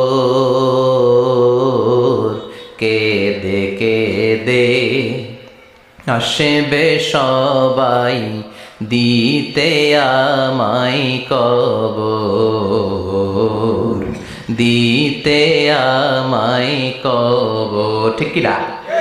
একটু চোখটা বন্ধ করে ভাবেন, আপনাকে গোসল দেয়া হবে, জামাগুলো খোলা হবে। এত টাকা দিয়ে যে দামি গোসলখানা টাইলস লাগিয়ে ঘরে বানালেন, আপনার শেষ গোসলটা কি ওই দামি গোসলখানায় হবে? লাশ যেখানে ধোয়া হয় ওই জায়গায় ধোয়া হবে। আপনাকে কাফন পরানো হবে। আপনার কলিজার টুকরা ছোট বাচ্চাটারে বলা হবে, আব্বু দেখে যাও তোমার বাবারে শেষবারের মতো দেখো। আপনার বাবা মা শেষবারের মতো একটা নজর দিয়ে আপনার চেহারাটা দেখে নিবে। বন্ধু বান্ধবরা শেষবারের মতো একবার আপনারে দেখে নিবে। জানাজার জায়গায় নেওয়া হবে। হবে না এই ঘটনাটা আমাদের? হ্যাঁ, হবে কি না? হাজার হাজার মানুষ শেষ বিদায় দেওয়ার জন্য আসবে। 4টা তাকবীর দিয়ে ইমাম নামাজ শুরু করবে। আল্লাহু আকবার, আল্লাহু আকবার, আল্লাহু আকবার, আল্লাহু আকবার বলে নামাজ শুরু করবে। নামাজ শেষ। এবার পালকিতে করে কবরে যাওয়ার পালা। যেতেই হবে, যেতেই হবে। পালকিতে করে লোকজন নিতে শুরু করবে। কবরস্থানের ওই জায়গায় যেখানে মানুষ বছরে মানুষ না মরলে যায় না, ওই গহীন নিঝুম কবরস্থানে ঢুকানো হবে। পালঙ্ক থেকে নামিয়ে আপনার জন্য করে রাখা আগ থেকে কবরটার মধ্যে শুইয়ে দেয়া হবে। উপরে বাঁশ দিয়ে ছাউনি, শেষবারের মতো সবাই দেখে বাঁশের ছাউনির উপরে মাটি চাপা দিবে। ঠিক কিনা? চলে যাবে সবাই, কেউ নাই, অন্ধকার, শুধু অন্ধকার। এই অন্ধকার যেন শেষ হতে চায় না। এই ঘটনা ঘটবে না আমাদের? কথা বলেন, ঘটবে কিনা? এজন্য মরার আগে এগুলো চিন্তার দরকার আছে না নাই? মরার আগে আরেকবার মরার দরকার আছে না নাই? এজন্য রব্বুল আলামিন বলেন, বাল তুসিরুনাল হায়াতাদ দুনিয়া ওয়াল আখিরাতু খায়রুন ওয়া আবকা। এই দুনিয়ার জীবনটাকে তোমরা আসল জীবন মনে করো, এটা আসল জীবন নয়। আসল জীবন হলো কবরের জীবন। চিল্লায় বলেন ঠিক কিনা? আল্লাহ তোমার এই দুনিয়ায়,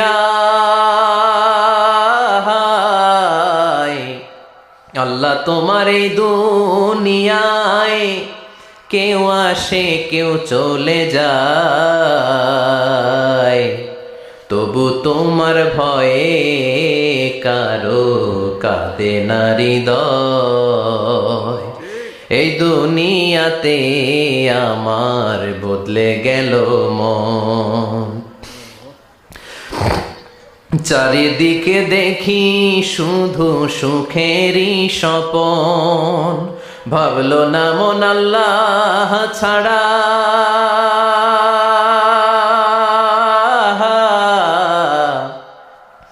ভাবলো না মন আল্লাহ ছাড়া নেই কোনো উপায়,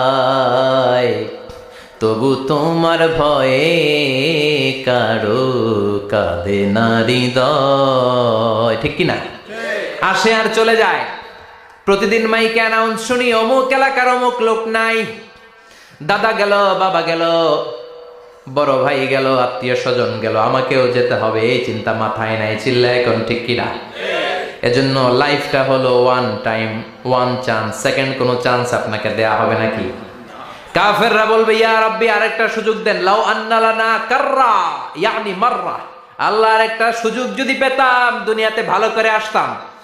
আল্লাহ বলবেন, ইন্নাহা কালিমাতুন কাইলুহা, এটা শুধু তাদের মুখের কথা, তাদেরকে আবার সুযোগ দিলেও তারা কিচ্ছু করবে না। চিল্লায় এখন ঠিক কিনা? এজন্য একটা চান্স আমরা পেয়েছি, এই দুনিয়ার ওয়ান চান্সে আমরা ভয় পাবো একজনকে। চিল্লায় বলেন তিনি কে?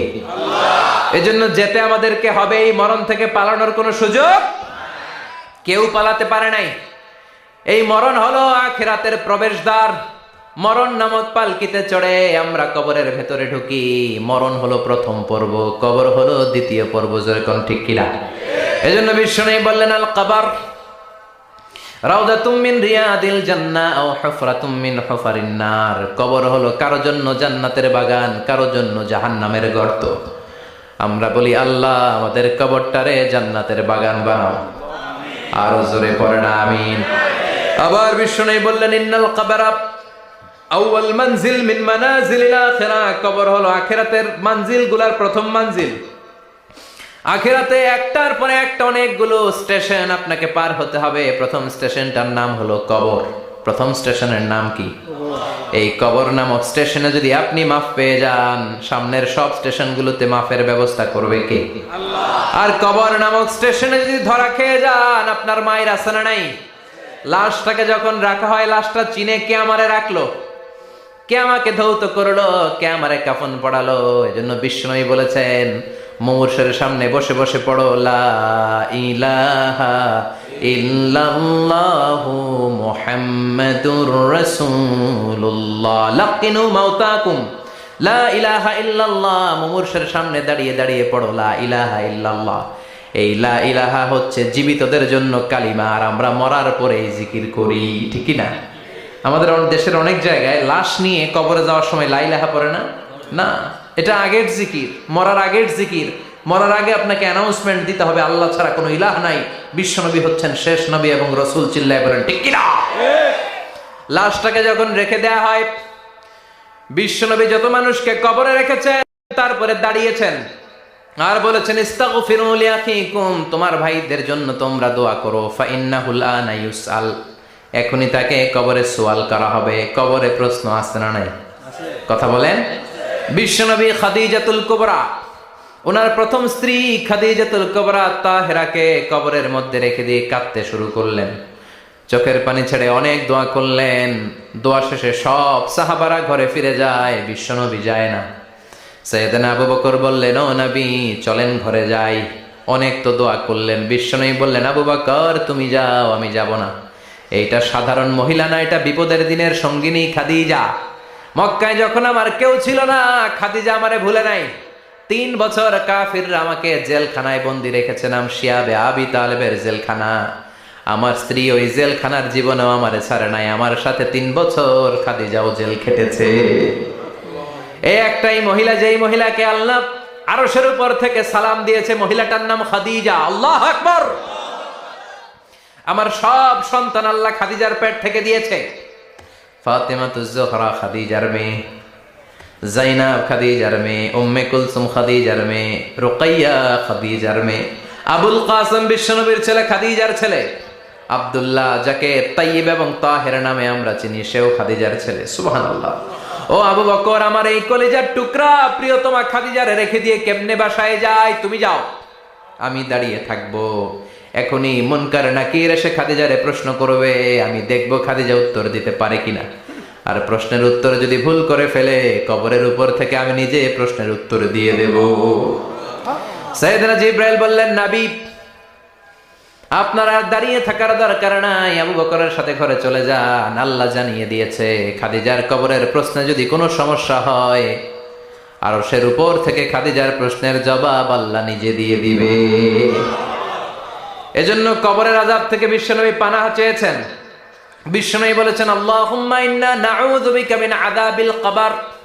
ও আল্লাহ, কবরের আযাব থেকে তুমি আমাদেরকে বাঁচাও। পড়ে না আমিন।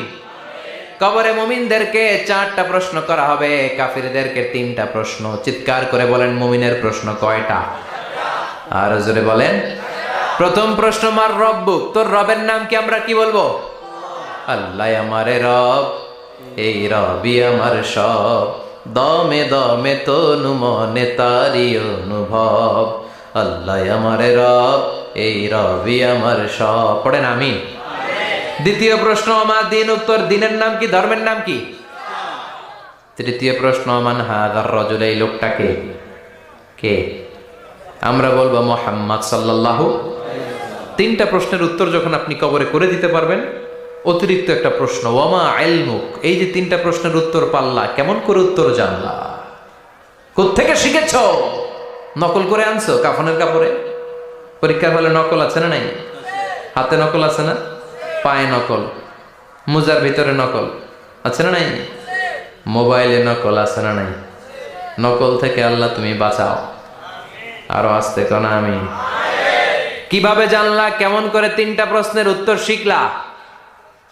What is the source of your knowledge? তথ্যসূত্র কি? আপনাকে বলতে হবে আমি যেই কিতাবটা থেকে শিখেছি কিতাবটার নাম কি? চিল্লায় বলেন কি নাম? এই কিতাবটা হলো কোরআন। আপনাকে বলতে হবে কোরআন থেকে আমি শিখেছি, বিশ্বনবীর হাদিস থেকে আমি শিখেছি। চারটা প্রশ্নের উত্তর যখন পারবেন, ফেরেশতারা বলবে আহলান সাহালান, খোশ আমদেদ, কংগ্রেচুলেশন, বাহ বাহ, তুমি তো চমৎকার পেরেছো। ফায়ুফসাহু লাহু কবরুহু ৭০ দিরাআন, মুমিন বান্দার কবরটা ৭০ হাত লম্বা করে দেয়া হবে। ইফতাহু লাহু বাবুন ইলাল জান্নাহ, জান্নাতের দিকে তার কবর থেকে একটা দরজা বানিয়ে দেয়া হবে। জান্নাতের সুঘ্রাণ ঠান্ডা বাতাস এসে তার কবরের ভিতরে ঢুকতে শুরু করবে। ইউলবাসু লিবাস মিন আহলিল জান্নাত, জান্নাতীদের পোশাক তার গায়ের মধ্যে পরিয়ে দেয়া হবে। আল্লাহু আকবার। আর বলা হবে নাম কানাউমিল আরুস, বাসর রাতে বর যেমনি কনেকে নিয়ে ঘুমিয়ে যায়, তুমিও একটা ঘুম দাও। আলহামদুলিল্লাহ পড়ে মুমিন বান্দা আনন্দের একটা ঘুম দিবে। ইসরাফিলের সিংগার আওয়াজ ছাড়া পৃথিবীর কোনো কিছুই তার আগে ঘুম ভাঙতে পারবে না। আল্লাহ আমরাও যেন সেদিন কবর একটা মজার ঘুম দিতে পারি, তুমি তৌফিক দাও। জোরে বলেন আমিন। এবার বামপন্থী নাস্তিক আর কাফেরদের পালা, ইসলাম বিদ্বেষীদের পালা, আলেম ওলামাদের শত্রুদের পালা, ইসলামকে যারা বিজয়ী শক্তি হিসেবে মানতে পারে নাই তাদের পালা। চিল্লা এখন ঠিক কিনা? ওদেরকেও একই প্রশ্ন, রব কে? ওরা বলবে আমি জানি না। আমাদের উত্তর আল্লাহ। ওরা বলবে আমি কিচ্ছু জানি না, আমি সব ভুলে গেছি, আমার মাফ করে দেন, আমি কিছুই জানি না। তবে আমি ইসলাম বিরোধীদের সাথে চলতাম, যারা ইসলাম রে বাস দিত আমি তাদের সাথে স্লোগান দিতাম। এরকম ডাকাইত আছে না নাই? দ্বিতীয় প্রশ্ন আমার দিন, তোমার ধর্মের নাম কি? কয় আমার ধর্ম নাই, আমার ধর্ম কর্ম নাই, আমি খালি দুনিয়া কে মজা লেলো, দুনিয়া তোমারই হ্যায়, আমি খালি দুম্মা চলে দুম, আছে না নাই? আমি শুধু মৌজ মাস্তিতে ব্যস্ত ছিলাম, আমার দুনিয়া নাই, দিন নাই, আখেরাত নাই, রবকে আমি জানি না, ধর্মকে জানি না। ইসলাম বিরোধী রাজনীতি আমি করতাম, মাও সেতুংয়ের রাজনীতি, কার্ল মার্কসের রাজনীতি, বুশের রাজনীতি, ডোনাল্ড ট্রাম্পের রাজনীতি, বামপন্থীদের রাজনীতি। চিল্লা এখন ঠিক কিনা? কোনো ধর্ম নাই। এই লোকটাকে চিনো কিনা বলো। বিশ্বনবীর চেহারা দেখিয়ে বলা হবে এই লোকটাকে, কয় জানি না। এরে আমি মানতাম না, এরে আমি গালে দিতাম।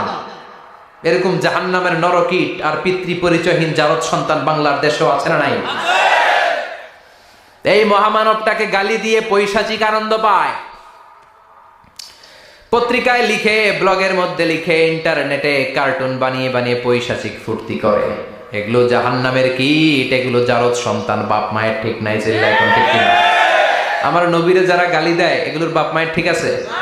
এগুলোর কোনো গোড়া আছে? এগুলোর কোনো শেকড় আছে? এগুলো আগাছা। চিৎকার করে বলো ঠিক কিনা?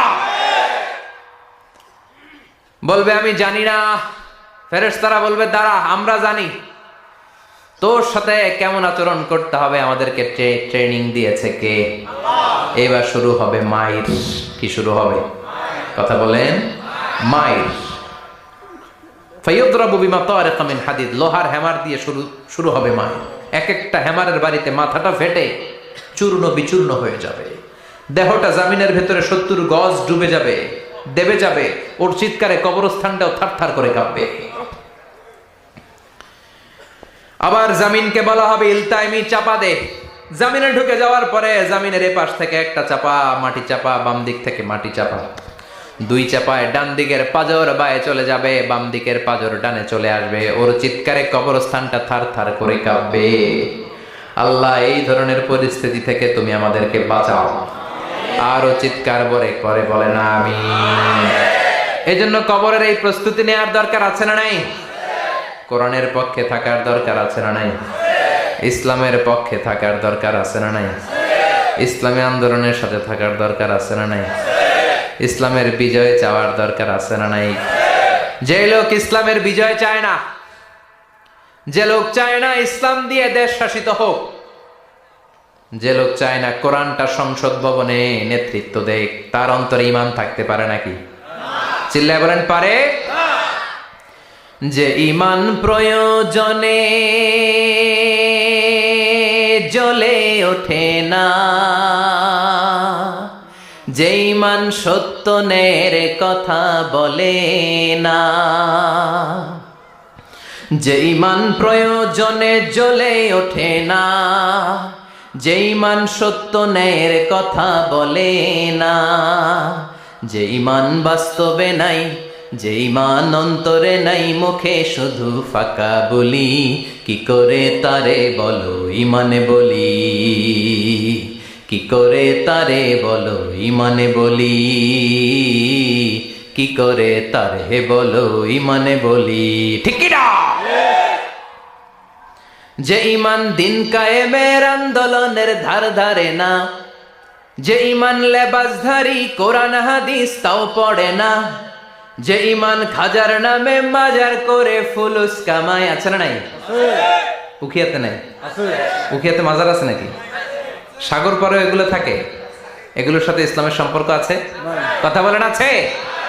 যে ঈমান খাজার নামে মাজার গড়ে ফুলুস কামায়, যে ঈমান শিরকিয়াতের আমল করে ভীত না হয়, যে ঈমান বাস্তবে নাই, যে ঈমান ময়দানে নাই, মুখে শুধু কথার কলি, কি করে তারে বলো ঈমানে বলি, কি করে তারে বলো ঈমানে বলি, কি করে তারে বলো ঈমানে বলি।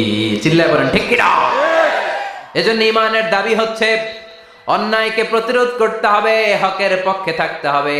কোরআনের রাজনীতি নিজ চোখে দেখে ইসলামকে সংসদ ভবনের উপরে কালিমার পতাকা পতপত করে দেখার স্বপ্ন অন্তরে থাকতে হবে। চিল্লায় কোন ঠিক কিনা? এটাই তো মুমিন, যে ইসলামকে বিজয়ী শক্তি হিসেবে দেখতে চায়, যে কোরআনের আইন চায়, যে কোরআনের রাজ চায়। চিল্লায় বলেন ঠিক কিনা? এজন্য আমরা আল্লাহর কাছে কামনা করি, আল্লাহ তুমি আমাদেরকে ঈমানের মৃত্যু দাও, তুমি আমাদেরকে কবরের সব প্রশ্নগুলো সহজ করে দাও। পড়ে না আমিন? আরো জোরে পড়ে না আমিন? এজন্য আল্লাহ বললেন বাল তুসিরুনাল হায়াতাদ দুনিয়া ওয়াল আখিরাতু খায়রুন ওয়া আবাকা। ও আমার গোলাম, দুনিয়ার এই জীবনটাকে তোমরা আসল জীবন মনে করো, এই জীবন কিন্তু আসল জীবন না। আসল জীবন হলো আখিরাতের জীবন। কোন ঠিক কিনা? এই জন্য মৃত্যু থেকে যতই পালাও, পালিয়ে বেঁচে থাকতে পারবা নাকি? পারা যাবে? চিল্লায় বলেন। কোন নবীরা পারছে? আদম আলাইহিস সালাম মৃত্যু থেকে বেঁচে গেছে না? মরছে? কথা বলেন না। উনি পৃথিবীর একমাত্র মানুষ যিনি জানতেন যে উনি কতদিন বাঁচবেন। সুবহানাল্লাহ পড়েন। উনি জানতেন উনি কতদিন বাঁচবেন। কেন আল্লাহ জানালেন? এর কারণ মৃত্যু কি এটা উনি জানেই না, কেমনে মরে দেখেই নাই, কষ্ট কি জানে না।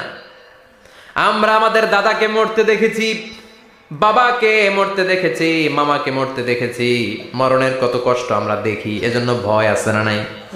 আদম আলাইহিস সালামের দাদা আছে নাকি? বাবা, মামা, খালু, শালা আছে? নাই। এজন্য মৃত্যু যে কেমন এটা উনি জানতেন না। এজন্য আল্লাহ জানিয়ে দিলেন, আদম পৃথিবীতে তুমি 1000 বছর বাঁচবা। আলফু সানা। লাম্মা খালাকাল্লাহু আদামা ওয়া কানা তুলুহু 60 যিরাআন। বুখারীর বর্ণনা আছে, আদম আলাইহিস সালামকে বানানোর পরে আল্লাহ 60 হাত লম্বা বানালেন। কয় হাত? জোরে বলেন, আরো জোরে। 60 হাত লম্বা। এরপরে ওনার ঔরসে পৃথিবীতে যত নারী আসবে, পুরুষ আসবে রূহের জগতে, সবগুলো রূহকে বসিয়ে দিলেন বৈঠকে। সুবহানাল্লাহ। বিশাল কনফারেন্স রুম। আমরাও ছিলাম না? আমাদের রূহটাও ছিল। সাইয়েদনা আদম বললেন, আল্লাহ এরা কারা? আল্লাহ বললেন, আদম এগুলো সব তোমার সন্তান। সাইয়েদনা আদম অবাক দৃষ্টিতে অপলক নয়নে নিজের সন্তানদের রূহগুলো দেখতেছিলেন। দেখতে দেখতে হঠাৎ একটা রূহকে ভালো লেগে গেল। বললেন, আল্লাহ এটা কার রূহ? আল্লাহ বললেন, এটা দাউদ আলাইহিস সালামের রূহ। পড়েন সুবহানাল্লাহ। আল্লাহ এটাকে দেখতে বড় ভালো লাগে, কার রূহ? এটা তোমার ছেলে নবী হবে, নবী দাউদের রূহ। কাম উমরুহ, আল্লাহ দুনিয়াতে সে কয়দিন বাঁচবে? আল্লাহ বললেন, আরবাউনা সানা, 40 বছর। কয় বছর? সবাই বলেন কয় বছর? 40 বছর। সাইয়েদনা আদম বললেন, মাবুদ, আমার এত সুন্দর কলিজার টুকরা সন্তান দাউদ আলাইহিস সালামকে দুনিয়াতে মাত্র 40 বছর আপনি কেন দিলেন? আল্লাহ, প্রথম মানুষ এবং নবী হিসেবে আপনার কাছে ফরিয়াদ করি, আমার ছেলে দাউদের বয়স বাড়ায়া দেন। আল্লাহ কয়, না, হাদা কদ কুতিবা, এটা লেখা হয়ে গেছে। রুফিআতিল আকলাম ওয়া জাফফাতিস সুহুফ, লিখে ফেলছি, কলম শুকায় গেছে, কালি শুকায় গেছে, এটা চেঞ্জ করা যাবে? সাইয়েদনা আদম বললেন, আল্লাহ আমি বাঁচবো কয় বছর? কয় তুমি থাকবা কয় বছর? আলফুসানা, 1000 বছর। মনে আছে? আল্লাহ, আমার 1000 বছরের দরকার নাই, আমি আমার 1000 বছর থেকে 60 বছর আমার ছেলে দাউদরে আমি দিয়ে দিলাম।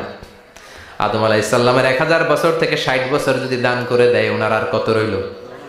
940। আর 60 বছর যদি দাউদ নবীর 40 বছরের সাথে যোগ দেয়া হয়, উনি পেলেন কয় বছর? 100। সাইয়েদনা আদম পৃথিবীতে আসলেন, এসে থাকতে শুরু করলেন। দিন গড়িয়ে রাত আসে, মাস গড়িয়ে বছর আসে, বছর যায় বছর আসে। ঠিক 940 বছর পর মালাকুল মাউত আদম আলাইহিস সালামের কাছে আসলেন। বললেন, আনা মালাকুল মাউত উকিলা বিকুম, আপনাদের জন্য আল্লাহ আমাকে বানিয়েছে রূহ কবজ করতে। ও আদম, আবুল বাশার, পৃথিবীর প্রথম মানব, প্রথম নবী, আপনার সময় শেষ, রেডি হন। কি হন? খেলা শুরু হবে, এখনই রূহ কবজ করে নিয়ে যাব। সাইয়েদনা আদম বলে, এখন আসছো কেন? আমার আরো 60 বছর বাকি আছে। মালাকুল মাউত বলে, না, আপনি রূহের জগতে আল্লাহর কাছে আপনার সন্তান দাউদকে কয় বছর দিয়েছিলেন? 60 বছর। এজন্য 940 বছর আপনার জন্য লেখা। আমি এখন আপনার রূহ কবজ করতে চাই। সাইয়েদনা আদম বলে, আমি মানি না, আমি কাউকে দেই নাই 60 বছর, আমি দেই নাই, আমি আরো বাঁচবো, আমি আরো বাঁচবো, 60 বছর আমি বাঁচবো, আমি কি দেইতেই নাই। মিয়া যাও। মালাকুল মাউত আল্লাহর যে বলে, আল্লাহ দেয় নাই বলে, আসলে ভুলে গেছে। আসলে আফাতুল ইলমি আন নিসিয়ান, মানুষ ভুলে যায়, মানুষ বড্ড ভুলে যায়। আমরা অনেক সময় খাইয়াও কই খাই নাই। অনেক কিছু আপনি দিছিলেন, কিন্তু ভুলে যাই, গলার নিচ দিয়ে নামার পরে কই তুমি কিচ্ছু দাও নাই। আছে না নাই? নাসিয়া আদম ফানাসিয়া বানু, আদম আলাইহিস সালাম ভুলে গেছেন, তাই আমরাও ভুল করি, ঠিক কি না? এজন্য আমাদের নেতারাও বলে, এটা দেব ওটা দেব, নির্বাচনের পর সব ভুলে যায়। আছে না নাই? ওই যে আদম আলাইহিস সালাম ভুলছে, আমরাও ভুলে যাই। ওনাদের দোষ কি? ভুলে যায়, বেমালুম ভুলে যায়। আল্লাহ বললেন, মালাকুল মাউত আর জোরাজুরি করো না, 940 নয়, ঠিক 1000 বছর পরে আদমের কাছে যাবা। আমি আমার আদমের ভাগ্যে এই জিনিসটাই রেখে দিয়েছিলাম রে মালাকুল মাউত, আমি আগ থেকে এটাই রেখেছি। আমি জানতাম সে ভুলে যাবে। চিল্লা এখন সুবহানাল্লাহ। তার মানে পৃথিবীর সবচাইতে লম্বা মানুষ, 60 হাত লম্বা, এত শক্তিশালী আদম আলাইহিস সালাম শ্রীলঙ্কা প্রথম নেমেছিলেন। 1 লাফ দিলে আধা মাইল চলে যাইতেন। সুবহানাল্লাহ। কি লম্বা মানুষ! থাকতে পারছে? কথা নাই। ঘুমে ধরছে? শেষ করে দেই। হ্যাঁ, আরো কয়েক মিনিট চলবে? চলবে, চলবে। তাকবীর দেন, লিল্লাহি তাকবীর। আদম আলাইহিস সালাম চলে গেলেন। ওনার পরের নবী ইদ্রিস আলাইহিস সালাম, উনি মরে নাই। ইদ্রিস আলাইহিস সালাম মরছে, কে বলছে? উনিও মরেছেন। তবে ওনার মৃত্যুর আজীব এক ঘটনা আছে, অনেক লম্বা কথা। এক ফেরেশতার সাথে ওনার বন্ধুত্ব হয়েছিল। বলেছিলেন, আমি আকাশ দেখতে চাই, আল্লাহর কাছে অনুমতি চাই। আল্লাহ বলল, ঠিক আছে, ইদ্রিসকে আকাশে ঘোরাও। প্রথম আকাশে ঘুরলেন, দ্বিতীয় আকাশে ঘুরলেন, তৃতীয় আকাশে ঘুরলেন, চতুর্থ আকাশে ঘুরলেন। ইন দ্য মিন টাইম চতুর্থ আসমানে মালাকুল মাউত পৃথিবীর দিকে নেমে আসছিল। ওই ফেরেশতা বলে, মালাকুল মাউত আপনি কই যান? মালাকুল মাউত বলে, একটু আগে আল্লাহ ফরমান জারি করেছে, চতুর্থ আসমানে আমার নবী ইদ্রিসের রূহ কবজ করো। সুবহানাল্লাহ। আমি বললাম, আল্লাহ আপনার পাঠানো নবী সৈয়দনা ইদ্রিস থাকে দুনিয়ায় চতুর্থ আসমানে পামু কই, আল্লাহ কয় কথা নাই দৌড় দে। আমি দৌড় দিলাম, এসে দেখি ইদ্রিস আলাইহিস সালাম এখানে রেডি। সুবহানাল্লাহ। ওয়া রাফা'নাহু মাকানান আলিয়্যা। ইদ্রিস আলাইহিস সালামের রূহ কবজ দুনিয়ায় হয় নাই, চতুর্থ আকাশের মধ্যে হয়েছে। একটু চিৎকার করে পড়বেন সুবহানাল্লাহ। এরপরে সুলাইমান আলাইহিস সালাম, উনি তো মরে নাই, মরছে? উনি জিন চালাইতো, উনিও মরবে? শক্তিশালী একজন নবী ছিল। উনি মালাকুল মাউতকে বলেছিলেন, মালাকুল মাউত আমার মৃত্যুর সুয়াইয়া সামান্য কিছু আগে আমারে বইলো, আমার একটা কাজ আছে। মালাকুল মাউত মৃত্যুর কিছু সময় আগে এসে বলল, সুলাইমান টাইম ইজ আপ, সময় শেষ, অল্প কিছু সময় বাকি, কি করবেন করেন। সাইয়েদনা সুলাইমান জিনদেরকে ডাকলো, ও জিনেরা, বিশাল একটা প্রজেক্ট আছে, প্রজেক্টে কাজ শুরু করো।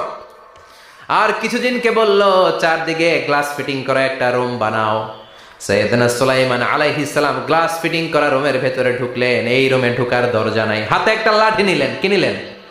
লাঠির মধ্যে ভর করে দাঁড়িয়ে রইলেন আর জিনদের দিকে তাকিয়ে রইলেন। জিনেরা এত বদমাশ ছিল, সাইয়েদনা সুলাইমান দাঁড়িয়ে না থাকলে কাজ করতো না। ছিল ফাঁকিবাজ। কি ছিল? দাঁড়ায় না থাকলে আজও লোকজন কাজ করতে চায় না, ঠিক কিনা? মালিক দাঁড়ায় থাকলে ঠিকই কাজ হয়ে যায়। সুলাইমান আলাইহিস সালাম লাঠির মধ্যে ভর দিয়ে দাঁড়িয়ে রইলেন আর বললেন, কাজ করো। জিনেরাও কাজ শুরু করলো। ওদিকে মালাকুল মাউত এসে বলে, ও সুলাইমান সময় তো শেষ। সুলাইমান বলে, সমস্যা নাই, রূহ কবজ করে। উনি লাঠির মধ্যে ভর দিয়ে দাঁড়িয়ে রইলেন। গ্লাস ফিটিং করা রুমের ভিতরে কোরআন সাক্ষী। মালাকুল মাউত ওইভাবে লাঠিতে ভর দেওয়া অবস্থায়, দাঁড়ানো অবস্থায় সাইয়েদনা সুলাইমান আলাইহিস সালামের রূহ কবজ করে নিলেন। উনি এমন ভাবে দাঁড়িয়েছেন, রূহ চলে গেল, লাশ হয়ে দাঁড়িয়ে রইলেন। লাঠির মধ্যে দাঁড়িয়ে আছেন, জমিনের মধ্যে লুটিয়ে পড়ে নাই। সুবহানাল্লাহ। জিনগুলো দূর থেকে ভাবলো, বস তো দাঁড়ায় আছে। কে দাঁড়ায় আছে? জিনেরা মনে করছে বস দাঁড়ায় আছে, কাজ করতেই হবে। করতে করতে পুরা প্রজেক্টের কাজ শেষ। ইন দ্য মিন টাইম ঝিঝি পোকা, উই পোকা, যেই পোকা কাঠ খেয়ে ফেলে, এই কাঠ খাওয়ার পোকা সুলাইমান আলাইহিস সালাম লাঠির ভেতরে ঢুকে লাঠিও খেয়ে ফেলেছে। সাইয়েদনা সুলাইমান আলাইহিস সালাম ধপাস করে জমিনে পড়েছে। আর জিনেরা কয়, হায় হায়, খালি খালি কাম করছে এতদিন। সুবহানাল্লাহ কইবেন না? সুলাইমান আলাইহিস সালাম বাঁচতে পারেন, চলে গেলেন। মুসা আলাইহিস সালাম মরছে? উনি মরবে কেন? উনি তো খালি মারে। মরছে? এক থাপ্পড়ে ফেরাউনের বাবুর্চি নাই। মুখের আগে হাত চলতে কয়েকজন, এর মধ্যে মুসা আলাইহিস সালাম আছে না নাই? মালাকুল মাউত মানুষের আকৃতিতে অনুমতি না নিয়ে ঘরের ভেতরে ঢুকে গেল। ঢুকে বলে, আনা মালাকুল মাউত, আমি মৃত্যুর ফেরেশতা। তো কি চাও? জিতু আন আকবাদা রূহাক, আপনার রূহ কবজ করতে আসছি। কিন্তু মুসা আলাইহিস সালাম দেখতেছেন দিব্যি একজন মানুষ, কি দেখে? আবার সালাম দেয় নাই, অনুমতি নিয়েও ঢুকে নাই। অমিয়া, অনুমতি নিয়ে ঘরে ঢোকার দরকার আছে না নাই? মুসা আলাইহিস সালামের মেজাজ বড় গরম। উনি বললেন, কি করবি? কয়, আপনারে মারমু। কয়, এদিকে আয়। মালাকুল মাউত মনে মনে ভাবে, এতদিন সব মানুষগুলো আমারে দেখলে দিত দৌড়, আজকে মনে হয় আমারে দিতে হবে দৌড়। এক পা আগায়, দুই পা পেছায়, সাহস করে সামনে গেলেন। আবার মুসা আলাইহিস সালাম দিলেন এরকম থাপ্পড়। ফাসাক্কাহু ফাফাকু আইনা, বুখারীর বর্ণনা, এক থাপ্পড়ে চোখ নাই। ঠিকই মালাকুল মাউত দৌড়, এক দৌড়ে আল্লাহর কাছে। আল্লাহ বললেন, রাখো, এটা মুসা আলাইহিস সালাম, তার মেজাজ বড্ড গরম, আমাকে কথা বলতে হবে। আল্লাহ বললেন, মুসা, বুখারীর বর্ণনা, গরুর পিঠের উপর হাত রেখে দাও। রাখা হলো। তোমার হাতের নিচে গরুর যত পশম, প্রত্যেক পশমের বিনিময়ে এক এক বছর করে হায়াত বাড়িয়ে দিলাম। মুসা আলাইহিস সালাম অনেক চালাক নবী। উনি বললেন, আল্লাহ, আমার হাতের নিচে যদি গরুর 2000 পশম থাকে, তার মানে 2000 বছর হায়াত বাড়িয়ে দিলেন। কিন্তু এক্সট্রা হায়াত যখন শেষ হয়ে যাবে, এরপরে কি হবে? আগে ওইটা বলেন। আল্লাহ বললেন, সুম্মাল মাউত, তারপরে তো মুসা মরতেই হবে, আসতেই হবে। সাইয়েদনা মুসা আলাইহিস সালাম বললেন, ফাল আনা, তাহলে আর দেরির দরকার নাই, এখনই আমি আপনার কাছে চলে যেতে চাই। মালাকুল মাউত মুসা আলাইহিস সালামের রূহ নিয়ে উড়াল দিলেন। সুবহানাল্লাহ। বাঁচতে পারছে? বিশ্বনবী মরে নাই, উনি ইন্তেকাল করেছেন। চিল্লায় এখন, ঠিক কিনা? ইন্তেকালের আগে বিশ্বনবী প্রচন্ড অসুস্থ হলেন। মা আয়েশারে ডেকে বললেন, আয়েশা, মনে হয় আমি বাঁচবো না। ওই যে খায়বার বিজয়ের দিন, খায়বার দুর্গ বিজয় করার পরে এক ইহুদি মহিলা আমার দাওয়াত দিয়েছিল। ওই দাওয়াত খেতে যাওয়ার পরে গোশতের মধ্যে বিষ মাখানো হয়েছিল রে আয়েশা। ওই বিষ মাখানো খাসির গোশত খেয়ে যে ব্যথা আমার পেটে উঠেছিল, আজ আবার সেই ব্যথা উঠেছে। বিশ্ব নবী ওই বিষ খাওয়ানো গোশতের কারণে ইন্তেকাল করেছেন, তার মানে বিশ্ব নবী শাহীদ।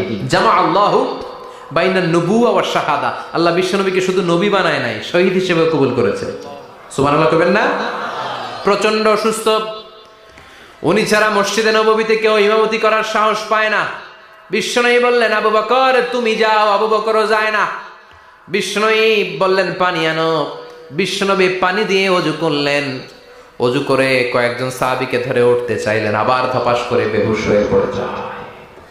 বিশ্বনবী উঠতে পারে না, আবার বললেন ঠান্ডা পানি আনো, পানির ভেতরে বিশ্বনবী 2 হাত ঢুকিয়ে দিয়ে ঠান্ডা ভিজা হাত দিয়ে চেহারার মধ্যে মাসে করলেন আর বললেন ইন্নালিল মাউতিলা সাকারাত, হায়রে মৃত্যুর কি যন্ত্রণা, হায়রে মৃত্যুর যে কি কষ্ট।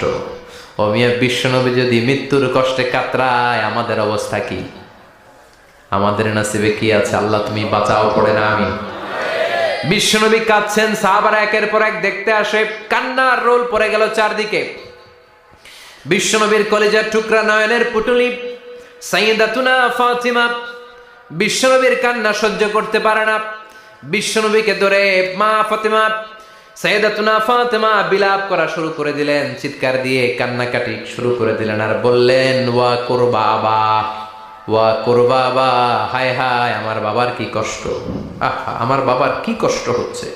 বিশ্বনবী বললেন ফাতেমা তুমি কেঁদো না, আমার কষ্ট আজকের পরে আর থাকবে না, আজকে তোর বাবার সব কষ্ট বন্ধ হয়ে যাবে।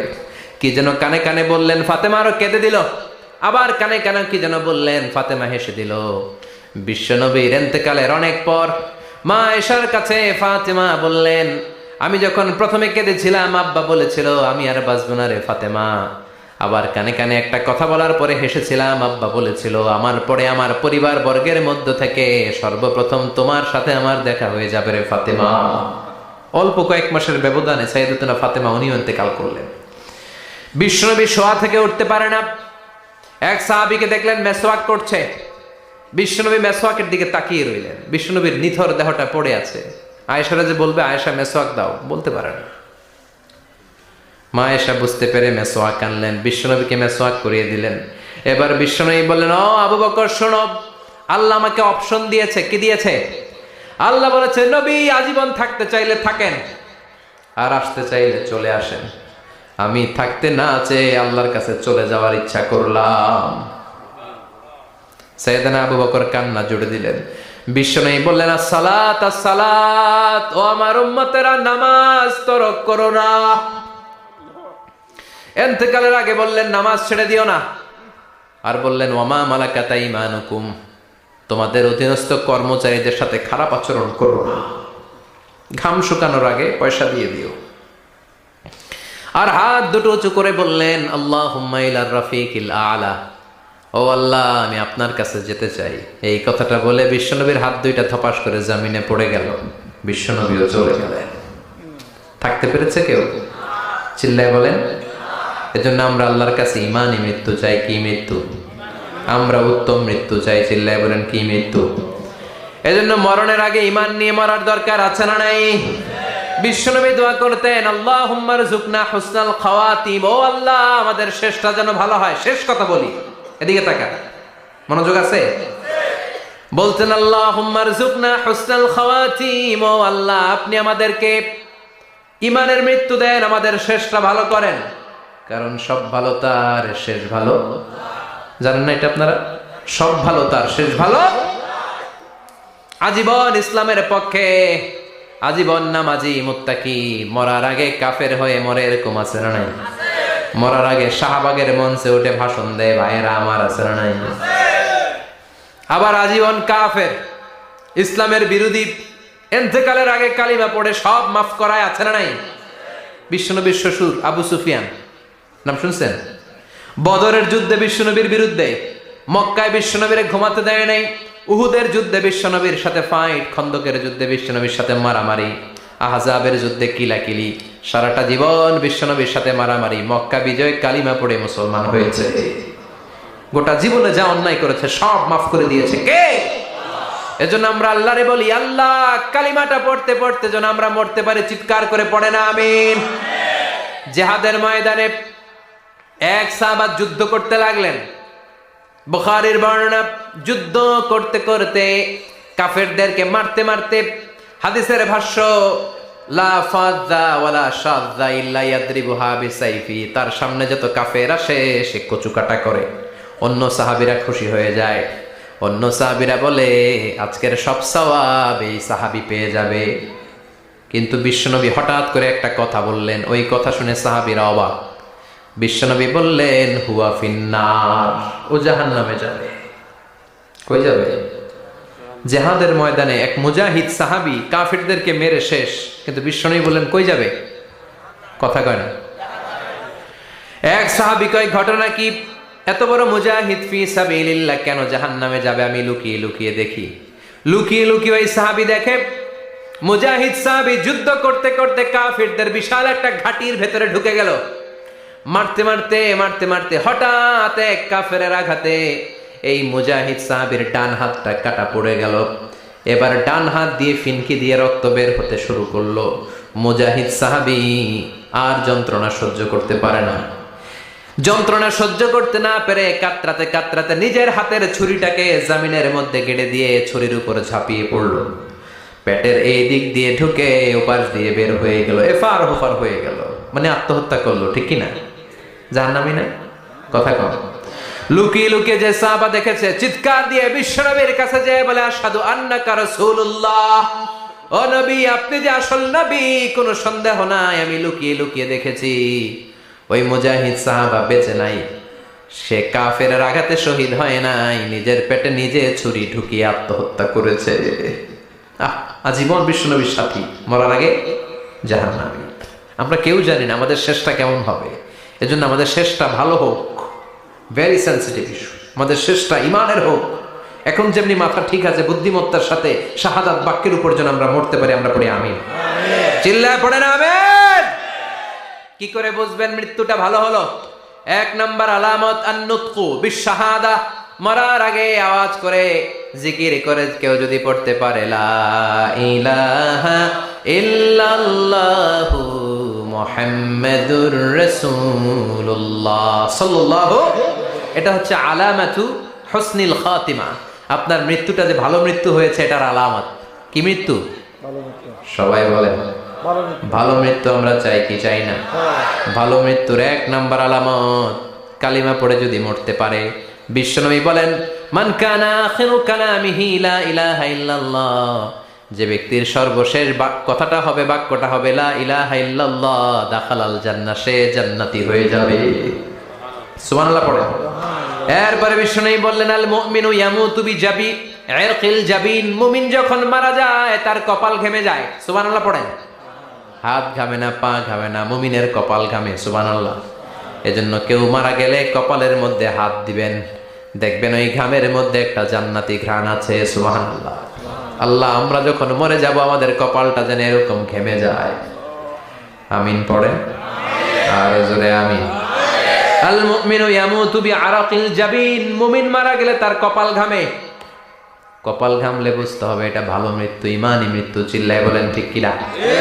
এরপরে বিশ্বনবী বললেন ফি লাইলাতিল জুমা, জুমার রাতে যদি মরে, আও ফি শাহরি রমাদান, কিংবা রমজান মাসে যদি মরে, আও ফি সাফারিল হজ, কিংবা হজের সফরে যদি মরে। বাংলার জমিন থেকে অনেক হাজিরা হজ করতে যায়, অনেকে ওইখানে যে আরাফাতের ময়দানেও মারা যায়, এরকম হাজি আছে না নাই? খুশনসিব, এটা খুশনসিব। আলহামদুলিল্লাহ পড়ে। এরপরে বিশ্বনবী বললেন মাউতু শাহাদা, আল্লাহর রাস্তায় জিহাদ করে কালেমার বাণীকে উপরে তুলে ধরার জন্য কেউ যদি শাহাদাতের বাণী, শাহাদাতের পেয়ালা পান করে, শাহাদাতের মৃত্যুর চাইতে ভালো মৃত্যু আর হতে পারে? শাহাদাতের মৃত্যুর চাইতে শ্রেষ্ঠ মৃত্যু আছে নাকি? কথা বলেন। আমরা শহীদ হতে চাই কি চাই না? আমাকে শহীদ করে ওই মিছিলে শামিল করে নিও, আমাকে শহীদ করে সেই মিছিলে শামিল করে নিও, যে মিছিলের নেতা মীর হামজা, খোবায়েবে খাব্বাব, আল্লাহর কাছে তারা অতি প্রিয়, শামিল করে নিও। আমাকে শহীদ করে সেই মিছিলে শামিল করে নিও। পড়ে না আমিন। শাহাদাতের তামান্না যেই মুমিনের অন্তর নাই, অন্তরের ভেতরে নাই, ওই লোক কি মুমিন হতে পারে নাকি? মান সাআলাল্লাহ শাহাদা, বিশ্বনবী ফরমান, যে ব্যক্তি আল্লাহর কাছে শাহাদাতের মৃত্যু চায়, বাল্লাগাহুল্লাহু মানাজিলাশ শুহাদা ওয়া ইন মাতা আলা ফিরাশিহি, কেউ যদি আল্লাহর কাছে শাহাদাত অন্তর থেকে কামনা করে, রব্বুল আলামিন ওই ব্যক্তিকে শাহাদাতের মর্যাদায় নিয়ে যাবেন, যদিও সে বিছানায় পড়ে পড়ে মারা যায়। বিছানায় পড়ে মারা গেছেন, কিন্তু অন্তরে কামনা ছিল, আল্লাহ আমার তুমি শাহিদ হিসেবে কবুল করো। শাহিদদের কাতারে আপনারা দাঁড় করায় দিবে কে? ওমরে ফারুক বলতেন, আল্লাহুম্মা রযুকনা শাহাদাতান ফি সাবিলিক, ও আল্লাহ আপনি আমারে আপনার রাস্তায় শহীদ হিসেবে কবুল করেন। ওয়ারযুক মাউতি ফি হারামি রাসূলিক, পৃথিবীর কোন শহরে মরতে চাই না, বিশ্বনবীর শহরে মদিনা শহরে আমার মৃত্যু কবুল করেন। ওমরে ফারুক কই মরছে?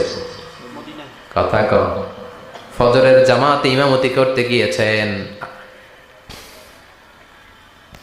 মাওলাল মুগীরা আবু লুলু আল মাজুসি মাওলাল মুগীরার আঘাতে অ্যাসাসিনেটেড বাই মুগীরা, স্টেবিং করেছে। এখানে 3টা আঘাত করেছে, একটা এখানে, একটা পাজরে, একটা নাভির মধ্যে, নাভি কেটে 2 ভাগ।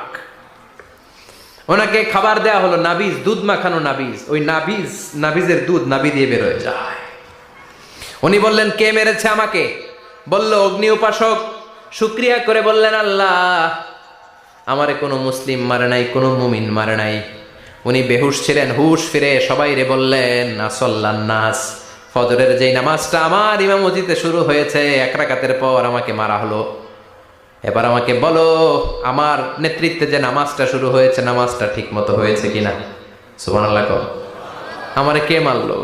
কে তোমাদের খলিফা হবে? কি হবে আমার আব্দুর রহমানের আব্দুল্লাহর? এগুলো নাই। প্রথম কথা ছিল মানুষরা নামাজটা পড়েছে কিনা। সুবহানাল্লাহ। এজন্য শাহাদাতের তামান্না সবচেয়ে বড় তামান্না। চিল্লায় বলেন ঠিক কিনা? এরপর বিশ্বনবী বললেন, মুরাবিতান ফি সাবিলিল্লাহ, মুসলিম রাষ্ট্রের পাহারা দেয় যারা, বর্ডার গার্ড। আমাদের দেশের বর্ডার গার্ডের কি বলে? আগে বিডিআর ছিল, এখন বিজিবি। আমার বিজিবির ভাইয়েরা না খেয়ে না পড়ে শীতের রাতে দেশ পাহারা দেয়। বিএসএফ এর গুলিতে যদি মারা যায়, এটা শহীদ। সুবহানাল্লাহ। এর চেয়ে শ্রেষ্ঠ মৃত্যু আর হতে পারে?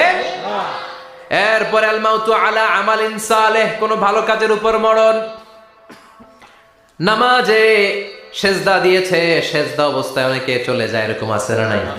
তাহাজ্জুদের যায় নামাজে মরণ দিও প্রভু আমায়, একামতে দিনের কাজে কবুল করে নিও আমায়। পড়েন আমিন। তাহাজ্জুদের যায় নামাজে যেন আমাদের মরণ হয়, পড়েন আমিন। রোজা অবস্থায় মারা যাওয়া, নেক আমল অবস্থায় মারা যাওয়া, এগুলো হচ্ছে আলামাত হুসনিল খাতিমা। আপনার শেষটা, বিদায়টা, মৃত্যুটা যে ভালো হয়েছে তার আলামত। আল্লাহ এই যে কথাগুলো বললাম, শ্রেষ্ঠ শ্রেষ্ঠ মৃত্যু, আমাদের মৃত্যুগুলো ওইরকম করে দিও। চিৎকার করে পড়েন আমিন। আওয়াজ করে পড়েন আমিন। এবার আলামাত সুইল খাতিমা, কিছু মৃত্যুর আলামত আছে, এটাই প্রমাণ করে এটা ভালো মৃত্যু নয়, এরকম আলামত আছে না নাই? 1 নম্বরে হলো আল ইন্তেহার, আত্মহত্যার মৃত্যু। সমাজে আছে না নাই? উখিয়াতে তো নাই না?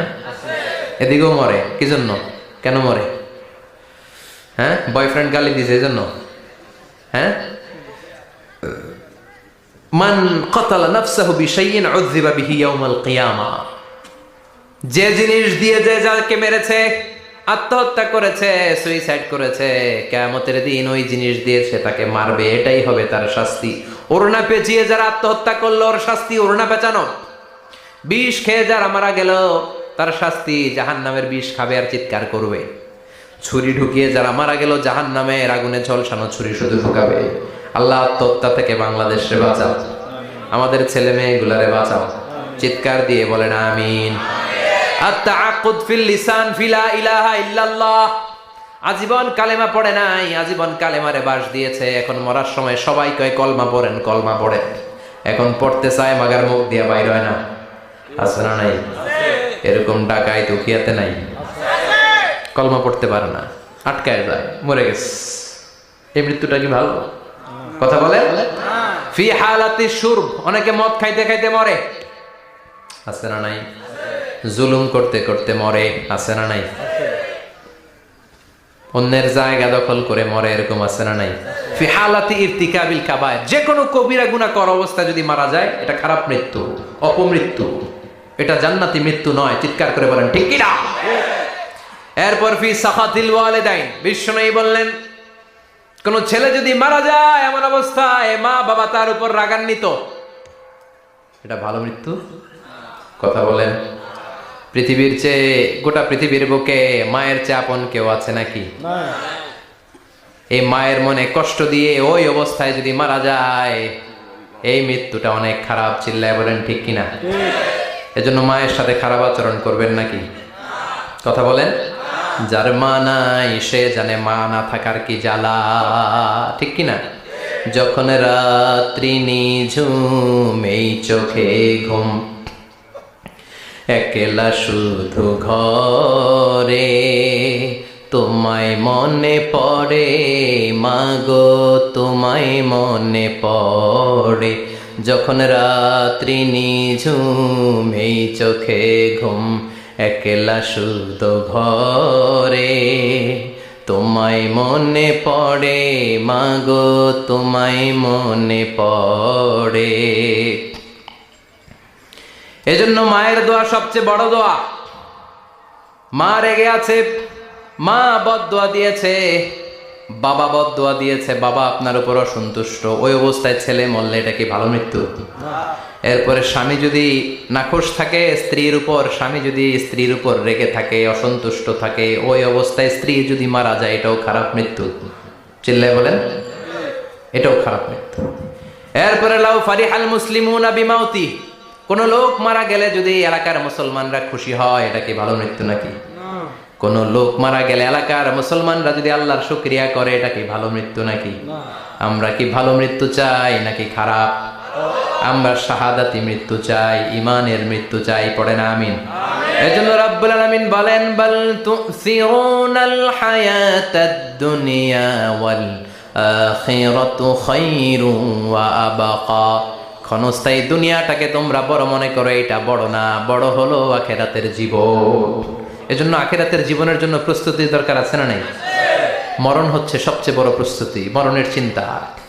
মান কানা ওয়াইদান ফাল মাউতু ইয়াকফি, যে নিজেকে সোজা করতে চায় মৃত্যুর চিন্তাই তার জন্য যথেষ্ট। আজকের এই আলোচনার পরেও কি আমাদের টনক নড়বে না? আজকের এই কথাগুলোর পরেও কি মৃত্যু নিয়ে আমরা ভাববো না? আজকের আলোচনার পরেও কি আমার হিসাব শুরু হওয়ার আগে আমি একটু নিজের হিসাব কষে নিব না? আল্লাহ আমাদের সবাইকে কথাগুলো বুঝার ও আমল করার তৌফিক দান করুক। আমরা পড়ি আমিন। আর জোরে পড়েন আমিন। পরিবেশ পরিস্থিতির কারণে হঠাৎ প্রোগ্রাম করতে গিয়ে আমরা আর্থিকভাবে বিশাল সংকটে আছি। প্যান্ডেলের টাকা তোলার জন্য আমাদের 10 জন ভলান্টিয়ার আছে। জি, ভলান্টিয়ার ভাইরা কোথায়? একটু আপনাদের সামনে যাবে। ওনাদের অনেক বড় অ্যারেঞ্জমেন্ট, অনেকে শুধু একদিনের অ্যারেঞ্জমেন্ট করে, ওনার ভাইয়েরা 2 দিনের জন্য করেছে। যার যতটুকু সম্ভব একটু পকেট কালেকশন হোক, 2-1 মিনিটে আপনারা আসলেই আমরা বিদায় নিব ইনশাআল্লাহ। আসসালামু আলাইকুম রহমতুল্লাহ। ওয়ালাইকুম আসসালাম রহমতুল্লাহ। আশা করি আল্লাহর বিশেষ রহমতে আপনি ভালো আছেন। হুজুর, আপনার কাছে আমার 2টি প্রশ্ন জানতে চাই, যথাযথ উত্তর প্রদানে আপনার কাছে কৃতজ্ঞ থাকবো। আমাদের দেশে প্রচলিত যে খতমে কোরআন রয়েছে সেটা বেদাত কিনা? যদি বেদাত হয় সেটা সম্পর্কে আমাদের করণীয় কি?